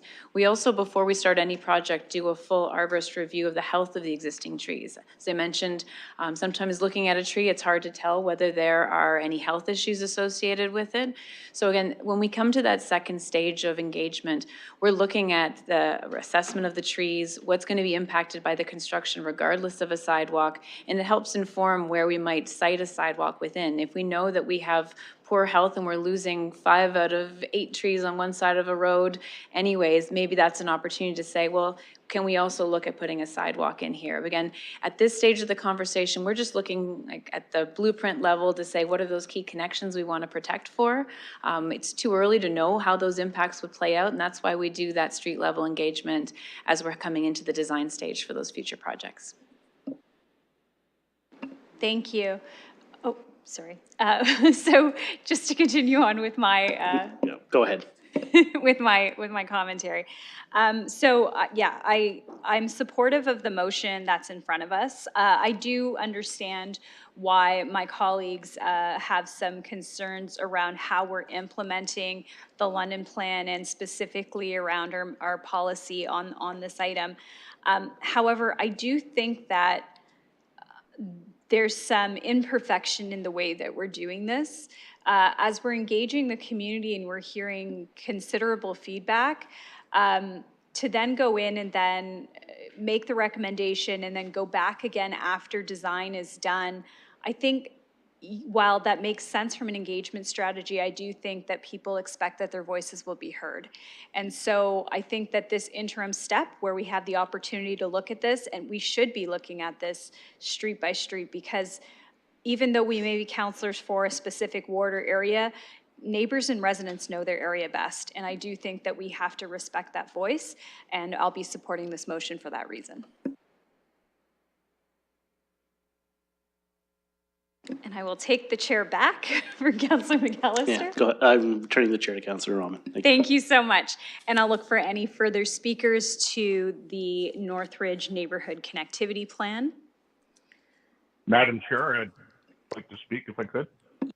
Thank you. Go ahead, Councillor Van Meerbergen. Well, as the deputy mayor stated, he and I were both through this in the last term of council in a very big way. There was a lot of blowback and opposition to many of the streets that were identified to put sidewalks in. And let's keep in mind, these were sidewalks for retrofitting older neighborhoods. And so when you have an area that's 50, 60, sometimes 70 years old, decades of residents raising their families and so on, and then all of a sudden we want to retrofit new sidewalks, it's very disconcerting, very upsetting to many of these streets.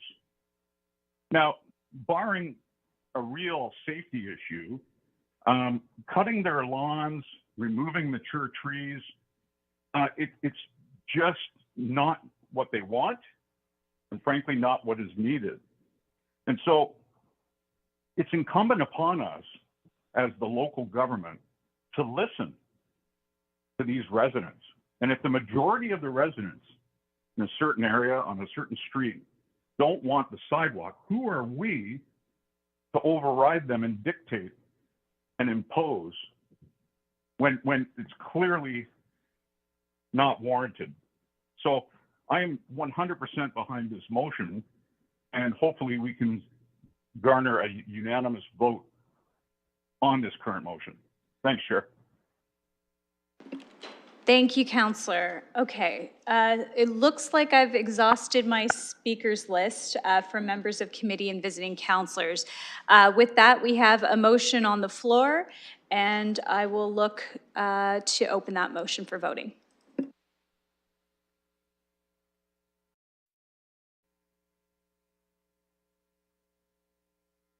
I'll vote yes.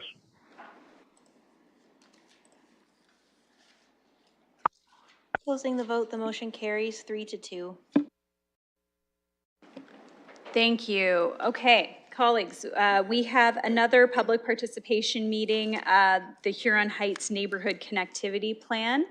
I am looking to move on this item unless somebody is looking to take a break before we go forward. Okay, not seeing that interest. Okay, so this is item 3.2 in our scheduled items.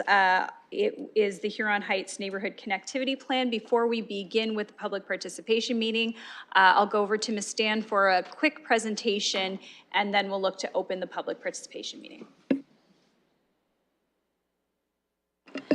Thank you, and through the chair. So for the public participation meeting for Huron Heights, I have a similar summary.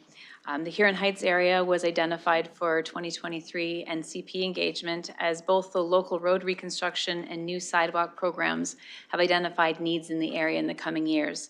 This allows us to have that community conversation in advance of those projects.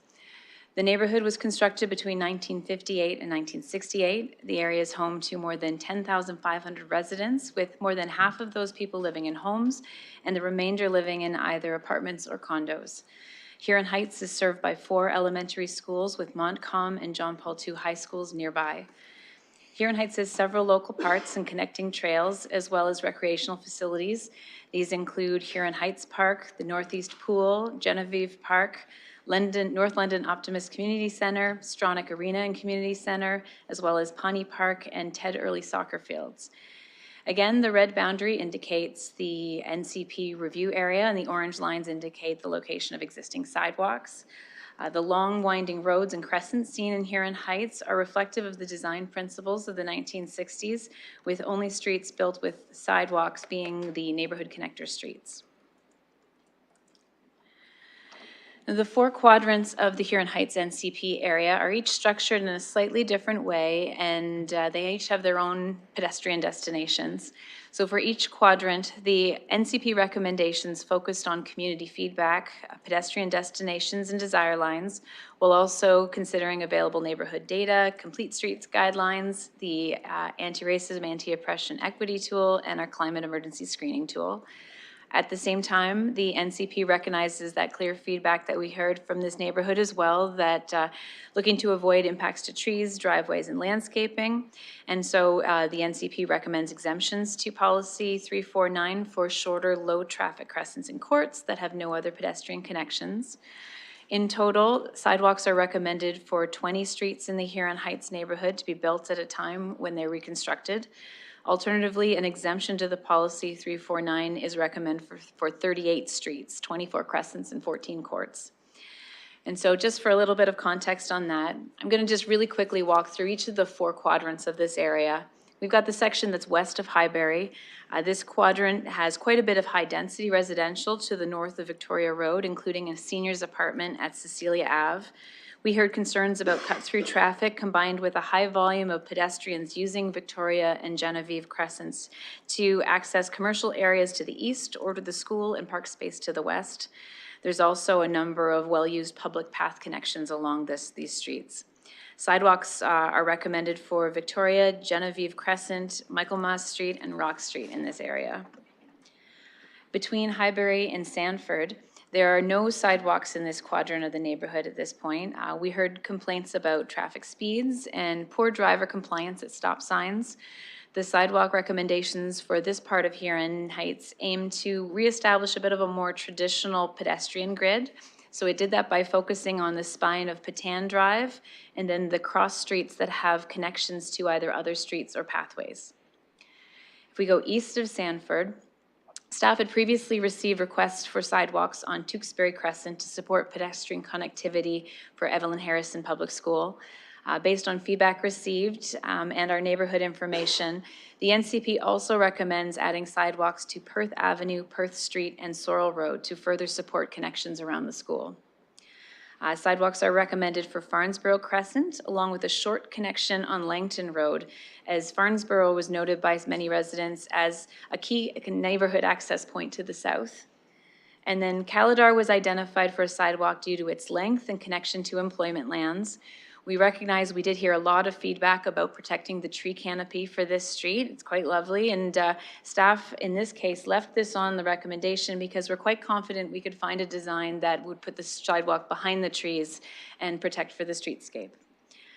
North of Highbury, the recommendations in this quadrant focus on improving connection to Chippewa Public School and Cayuga Park, which was recently upgraded and is also a busy site for organized sports.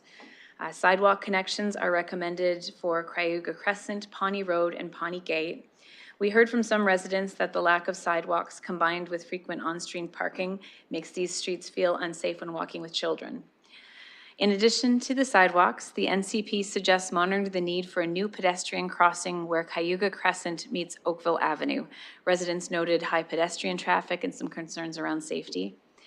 And then staff have also identified 7 locations throughout this entire area where we noticed pathway access points that weren't meeting AODA standards. So a little bit of a barrier curb, you couldn't ramp them. So we've flagged those to be upgraded with ramps and tactile plates. So with that, that's my brief summary for the Huron Heights. I'll turn it back to the chair to open public participation. Thank you. Okay, so I will look for a mover and seconder to open the public participation meeting for Huron Heights Neighborhood Connectivity Plan. Moved by Councillor McAllister, second by Councillor Cuddy, and we'll open that for voting.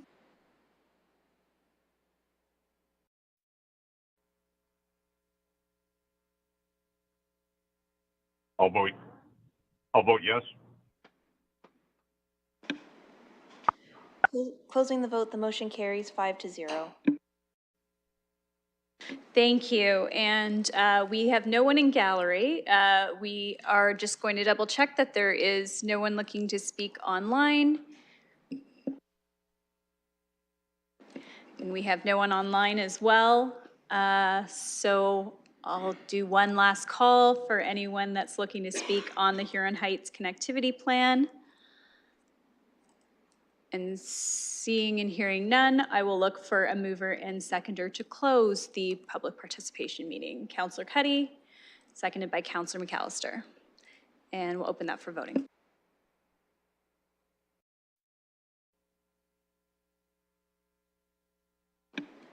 Councillor Van Meerbergen? I'll vote yes. Yes.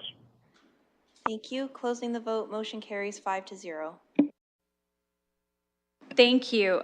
So I will look to, I have Councillor Trosso with his hand up to speak on this. Okay, go ahead. Yes, I'd like to move the staff report.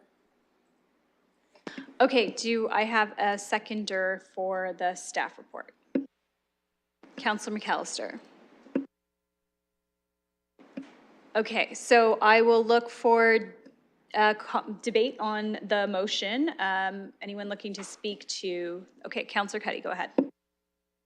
Thank you. Through you, Chair, because this is my ward, I know it intimately. And I've had many discussions with Ms. Dan about the sidewalks and the connectivity program. And we've gone through a number of town halls and community meetings, and you know, my residents have spoken quite vocally about where they do not want sidewalks, and they mentioned a lot of reasons. And I'm sorry they're not here in the gallery today or they're not online, but that doesn't mean that they're not interested in this. They are, and they've spoken to me. They call me, they email me. I spend time out in that ward as visiting with them, and they truly have identified a couple of areas which we have in the motion that they don't want sidewalks. And I could go into the technical details for my colleagues, and I'd rather not at this stage, but, sorry. Thank you, Councillor. Are you looking to move an amendment? Yes, an amendment to the motion, yes. I think you have that, Chair. Thank you, just a moment. And may I continue? Sorry. Okay, so this was an amendment, this was a motion that you circulated, which now you're looking to amend with the following streets. So Yes. if you'd like, I can read that in, but I do Please. know this was circulated to members of the committee. That the motion be amended by adding the words excluding the proposed Calladair Drive, hope I said that right, Cayuga Crescent, Irving Place, Mark Street, and Michael Street sidewalks. Please. Seconder to that amendment? Are you looking to second, Councilman McAllister? Okay, comment? Go I'll ahead. second. Well, I haven't finished speaking yet. Sorry, okay, just a moment, sorry. Sorry, So, Irving's not on that street. What, It's not on there. I apologize. It's not on there. Irving Place, did I not say it out loud? Sorry. Yeah, it's, Oh, sorry, 1 second.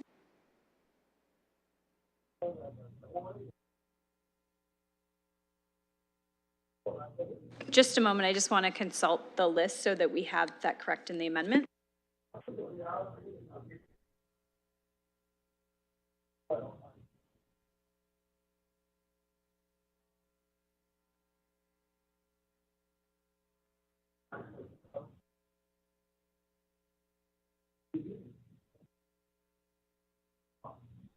Thank you. Okay, I see what you're saying. So in the amended version, we had Irving Place, but we're taking that out? Okay.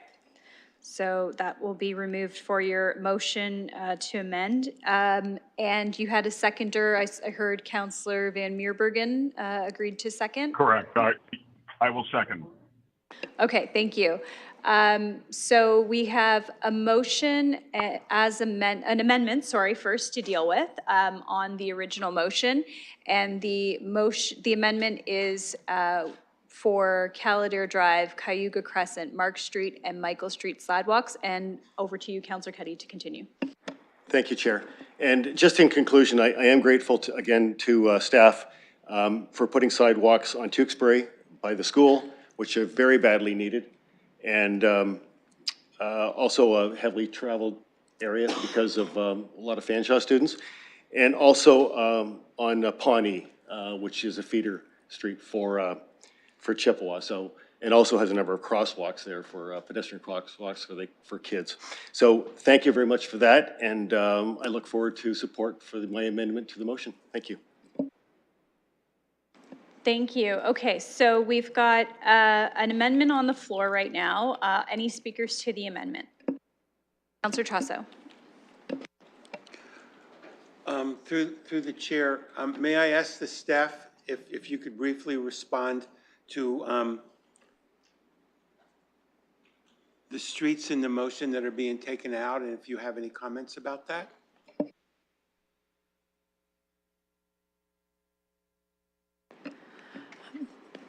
Ms. Dan? Yes, through the chair.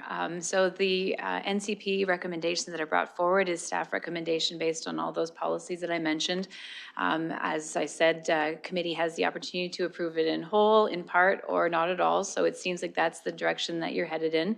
In terms of the ones that have been removed, as I mentioned, just highlighting some of the logic that we had for these recommendations. Cayuga was really to be able to support connection to Cayuga Park. And the Michael and Mark Street area, those were trying to create that pedestrian grid structure. And as I mentioned with Calladair, that was one that we felt that the length of the street and the connection to employment lands supported that. But again, recognizing that staff was fairly confident we would be able to find a solution to protect the streetscape, given it has large front yards, long driveways, we'd be able to do potentially a large boulevard to protect the trees. Thank you.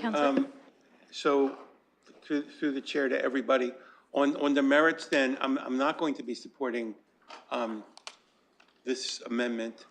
And may I say for the same reasons that I discussed in the last motion, or should I go through all of them again for the record, or can I just incorporate what I said? I'd like to see, briefly, I'd like to see more of an identification of the exemption that they're coming under. And yes, while it's true that the London plan has different interpretations in terms of how much we're supposed to be following it, I do think that this is another example of us, if not ignoring, not following closely what's in the London plan. I think we should either amend it I would prefer to see these 4 streets taken back for further discussion. I'll leave that to the maker of the motion as the amendment as to whether you want to do that. I think it would be wise. But at this point, based on what's on the table, I cannot support the amendment. Thank you. Thank you. Any additional speakers to the amendment? Councillor McAllister. Thank you, and through the chair. And I respect what both the ward councillors have done in terms of the amendments. You know, it's completely valid to listen to your constituents. I think I'm just trying to take a future approach to this. One of the things I appreciate with the NCP, which I've seen in my own ward, is we're not planning for the here and now, but we're planning for the future. And although I do respect that people have lived in these neighborhoods for a very long time, I think one of the downfalls of London has been that we don't plan for the future. And I want to see greater connectivity moving forward. And I think that this is one of the pieces of the puzzle that we've been missing for a long time, is that we've been planning in the here and now and not planning for the future. And I think that there is an opportunity for future engagement. I think there are opportunities in terms of changing the plan to better suit the needs of the neighborhood. But I think we've made far too many exemptions in the past, and it's bit us in the ass now. Oh, and I think we need to start planning for the future. Thank you. Thank you for the colorful response.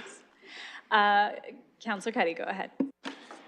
Thank you, Chair. And you know, I don't disagree with what Councillor McAllister says. Let's plan for the future. But we heard from the folks from Northridge that they've been there for 40 and 50 years, and they haven't seen a noticeable increase in traffic, and they've survived there quite ably and well, and there haven't been any accidents.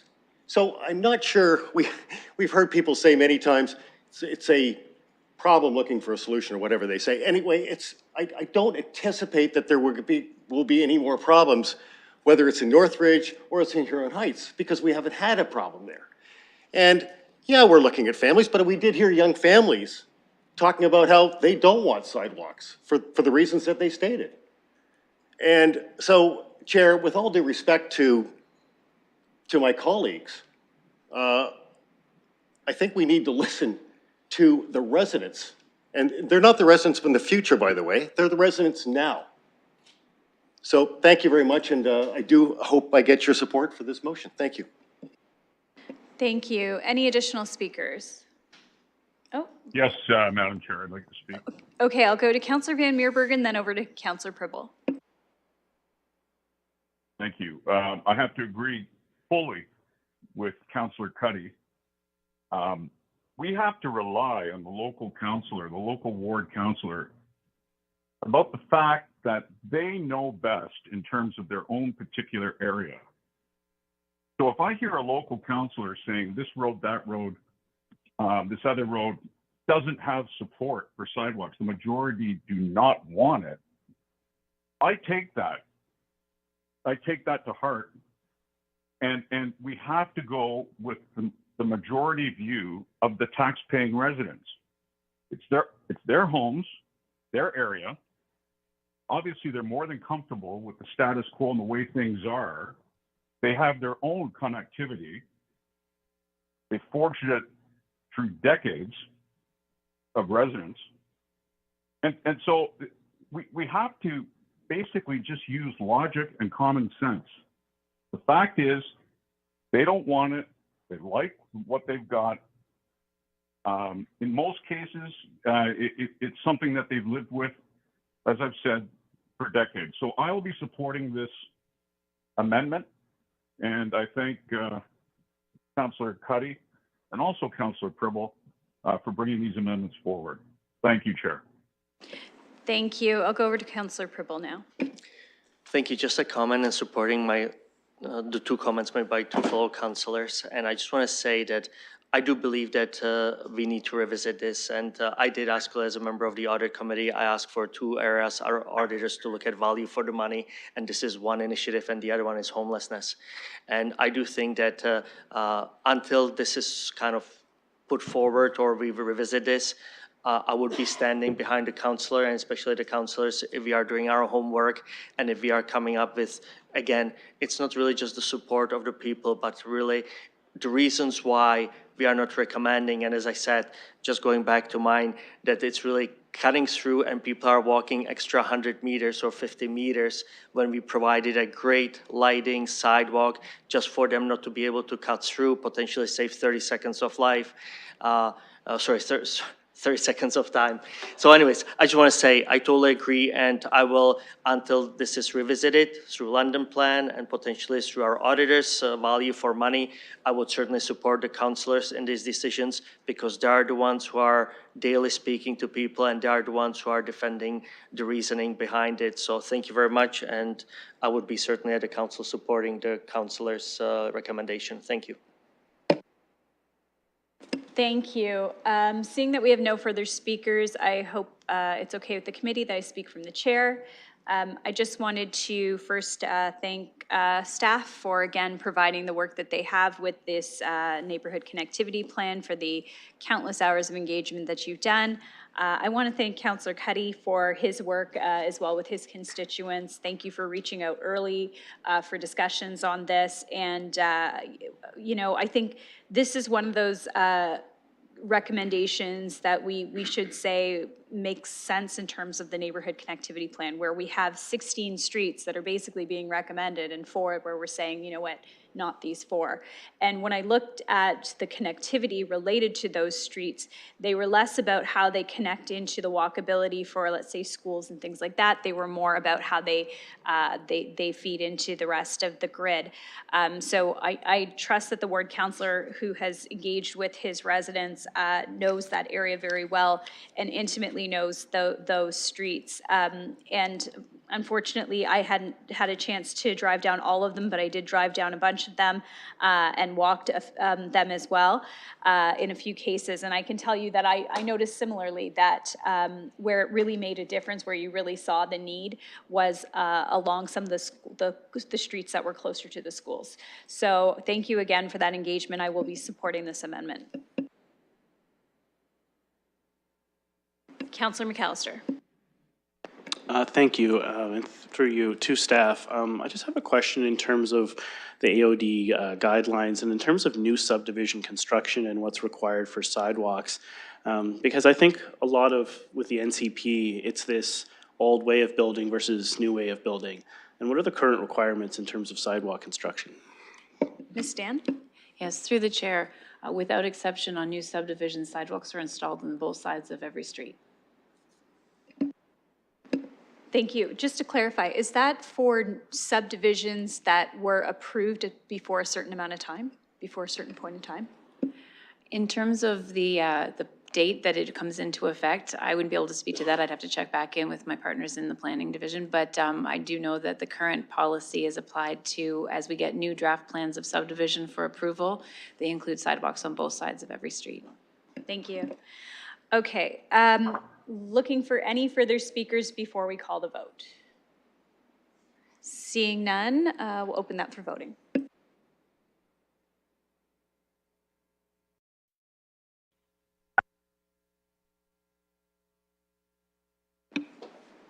Councillor Van Meerbergen? I'll vote yes.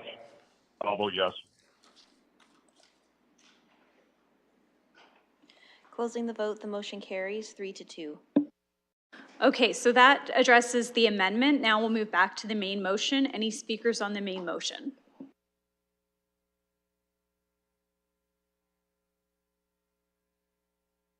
Chair, do you want So to read we're the... actually putting up the motion as Yeah. amended and then looking for a mover and seconder for the motion as amended.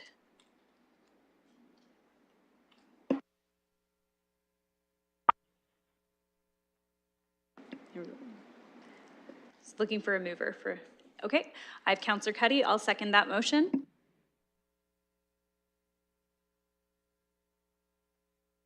Any speakers to the motion as amended?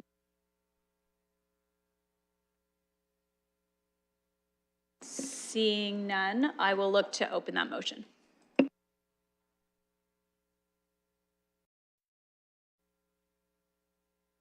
I'll vote yes.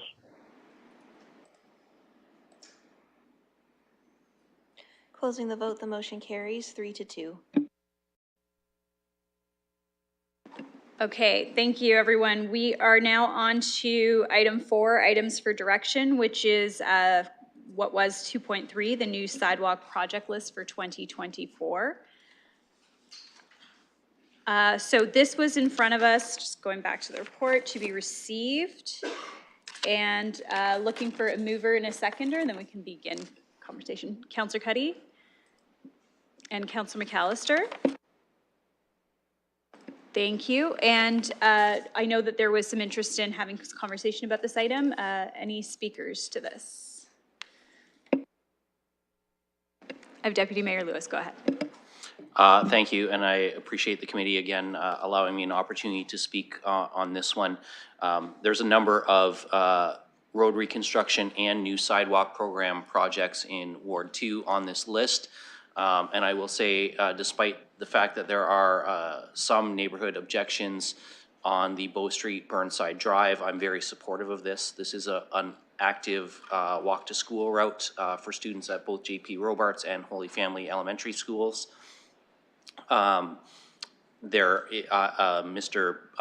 Boss and Mr. Hall were out last week. We did a Main Street with residents, and I apologize for them to them for being a little late because I arrived at the end of their presentation and at the time where we had a few residents who were not happy that they were getting a sidewalk. And then a couple of residents who were very happy and left when they found out it wasn't on their side of the street because we're only doing one side here. That comes back to my original concern about retrofitting perhaps being more appropriate only on one side. But the long and short of it is, you know, I heard many of the arguments that we heard today. I've lived here for 49 years. I've lived here for 38 years. My children walk to school without a sidewalk, and it was just fine. And I asked them, would you let your child walk today? And the one fellow said to me, not with the way London drivers are today. Well, that's exactly why we needed the sidewalk. But the design there, we already know curb facing can fit, so that is an option. On that street, we have already put in speed cushions to slow traffic as a response to a neighborhood petition and a traffic study that did indicate that average speeds were above the posted limit by a reasonable amount to justify the traffic calming. So I'm very supportive of this. And again, it comes back to that multiple layers of factors that have to be considered, not just the objections of the residents. And I'll tell you who didn't show up at the Main Street. The 20 or so parents from the Home and School Association I talked to at their monthly meeting about 3 weeks before, who were all very supportive because they want their child to be able to walk to school. They don't want to have to drive their child to school, but they don't feel safe with their child on the street. So often we hear the people who object and not the people who are actually supportive. So I always balance that when I'm listening to public input on these things. That said, I recognize that councillors, in other words, have done their own engagement, and they'll take that for what it's worth. But I did have one issue with the recommendations that are before us today. And it is found in Appendix A in the local road reconstruction projects. The second item is Sovereign Court. This is a cul-de-sac in an industrial zone. This is not a residential zone. It is only 145 meters. And the recommendation is construct new sidewalk on both sides. I fully support the Sovereign Road project listed ahead of it. There is transit service there. There are people who take the bus to get to work. But for 150 meters to a dead-end cul-de-sac that serves one business and has a vacant lot, I can't be supportive of that. And I can't be supportive of it both because I genuinely don't see the legitimate need, but also because of the ongoing operational costs of plowing an extra 300 meters to go around a cul-de-sac to serve one business entrance, which quite honestly seems to be predominantly drive to work employees. The parking lot is always full. And I did a drive-by there again this morning before coming in, just to refresh in my head exactly where we were talking about. So I would ask colleagues to consider, and I hope that somebody on the committee will consider removing this one. I just don't see the necessity for 150 meters of a cul-de-sac, which is actually consistent with the exemptions under the London plan for short distance cul-de-sacs and crescents. So I think this one should be removed. Thank you. Councillor Trosso. Thank you very much for pointing to a very, very specific exemption. And I'd just like to ask the staff if there's any response to that. Is there a bus stop that people get off and use the sidewalk to get to this place? I just want to satisfy myself. I thought the deputy mayor was very clear, but could you just answer that? Thank you, Ms. Stan. Yes, through the chair. And I appreciate the feedback. I think in particular with the industrial lands, we've been trying to go more with sidewalks than with less to be able to support employments. You make valid points about the length of the cul-de-sac. I honestly think the report does say both sides. I think it was meant to say one side. I think definitely that is not necessarily warranted for both. We can certainly either not consider it going forward, or another option would be to engage with the business at the end of the cul-de-sac and see what the makeup of their transit or their modalities for people getting to their employment businesses, and if they think there's value in it. But certainly not on both sides. We can take that back and look at it further. Thank you. Any further speakers to this item? Yeah. Councillor Trosso? Is there an employee group there that you could also consult? Ms. Stan? We could certainly engage with the businesses that are on that cul-de-sac to see what their needs are.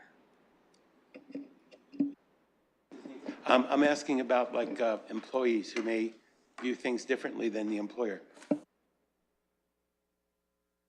Ms. Stan? Certainly we could, when we reach out to our contacts there and whatever contact information we can, ask about whether there are any employment groups or any other, whatever sort of groups are part of that employment group that would maybe have some thoughts that they want to feedback. We'll try to take an inclusive approach to consulting with that. Councillor? So if I understand it, then you're taking that off the table for the motion that's in front of us now? Ms. Stan? The motion in front of us is to receive the report. Yeah, so just to clarify for this report through the chair, this is meant to be our annual heads up on any of the projects that are coming up in our next year's construction program where they would trigger. What we wanted to do is make sure that we're taking a no surprises approach for any councillors that may have a road project in their ward that is triggering a new sidewalk. We certainly will take back any feedback that you'd have. We're at the point now where we're just heading into our design stage, and so we're certainly open to hearing feedback or any suggestions on how we should engage in designing those. Similar to what I had spoken to with the last agenda item, anywhere where we are adding a new sidewalk, we will be doing that street level engagement, whether it was part of an NCP or not. And that's the work that Daniel Hall and John Boss were just doing last week with the Burnside Drive. So these aren't set in stone. These are just the ones where we've identified that through the design process, we'll consider opportunities for sidewalks.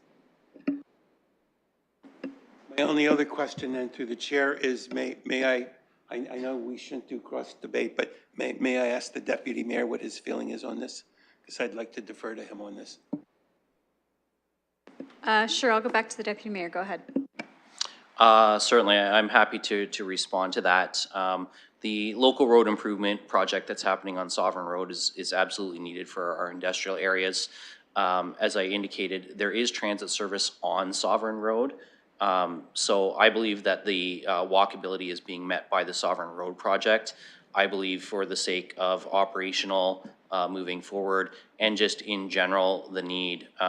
So there may be two businesses that are referenced as having addresses on Sovereign Court, but one is actually front facing onto Sovereign Road. So while the address may be court, the entrance would be on Sovereign Road and accessed by the sidewalk there. So I genuinely think that this is just not a good investment of our money for 150 meters and that we should delete this one from the project. And Thank you. Back to Councillor Trosso. Yeah, thank you for clarifying that. Based on your very detailed representations, I'm going to make that motion to delete that for the reasons you stated.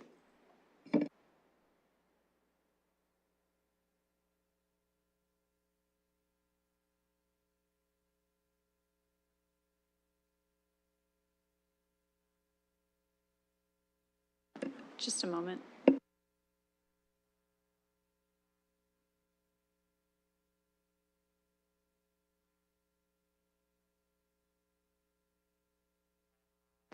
We're just checking to see if it's something where we need to say with the motion to receive with the exception of, and then put sovereign court.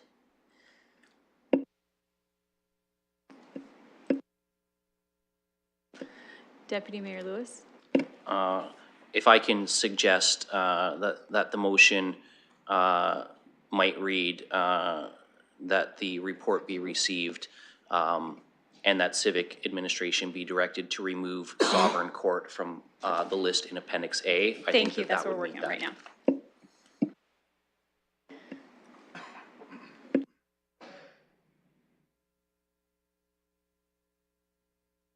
I'll second that, Madam Chair.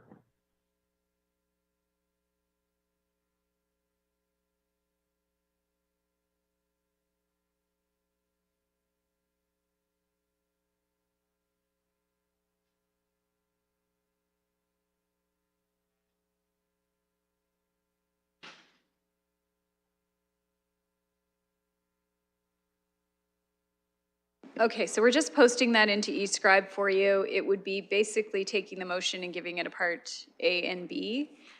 So it's open for you. If you would like, I can read it out as well.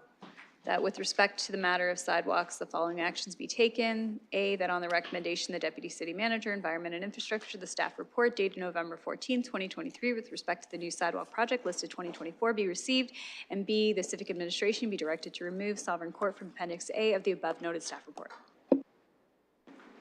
Looking like we've got some agreement. I've got moved by Councillor Trosso and seconded by Councillor Van Meerbergen. Councillor McAllister, you had your hand up. Go ahead. Thank you, and through you, I just wanted to thank staff for the inclusion of the King Edward Avenue. That's the one that's Thompson Road to Dieppe Street. I've received a lot of inquiries from this neighborhood. I know Glencairn had its own NCP. It's an area that has really identified gaps in terms of sidewalk connectivity, so it's great to see this. And one of the things I want to do with this one is just kind of present another perspective in terms of why some of these areas really do need it. In terms of talking to the school board and some of the schools in those areas, especially when it comes to lower income families, these are kids that have to walk. There's no option.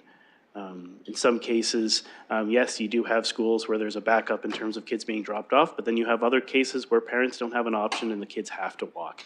And in some cases, especially along King Edward, it has been identified as a road where speeding is an issue. And so I do appreciate this being there. I know there's still work to be done in terms of speed studies that are ongoing in that area as well. But I just wanted to call that out and thank you for that, because it is an area where I do get a lot of inquiries. So thank you. Thank you for that. Okay, so looking to committee to see if there's any further speakers on the motion in front of us. Seeing none, it is in eScribe for you to view, and I will look to open it for voting.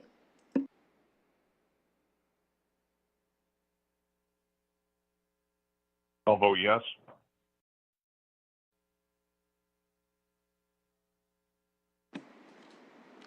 Closing the vote, the motion carries 5-0.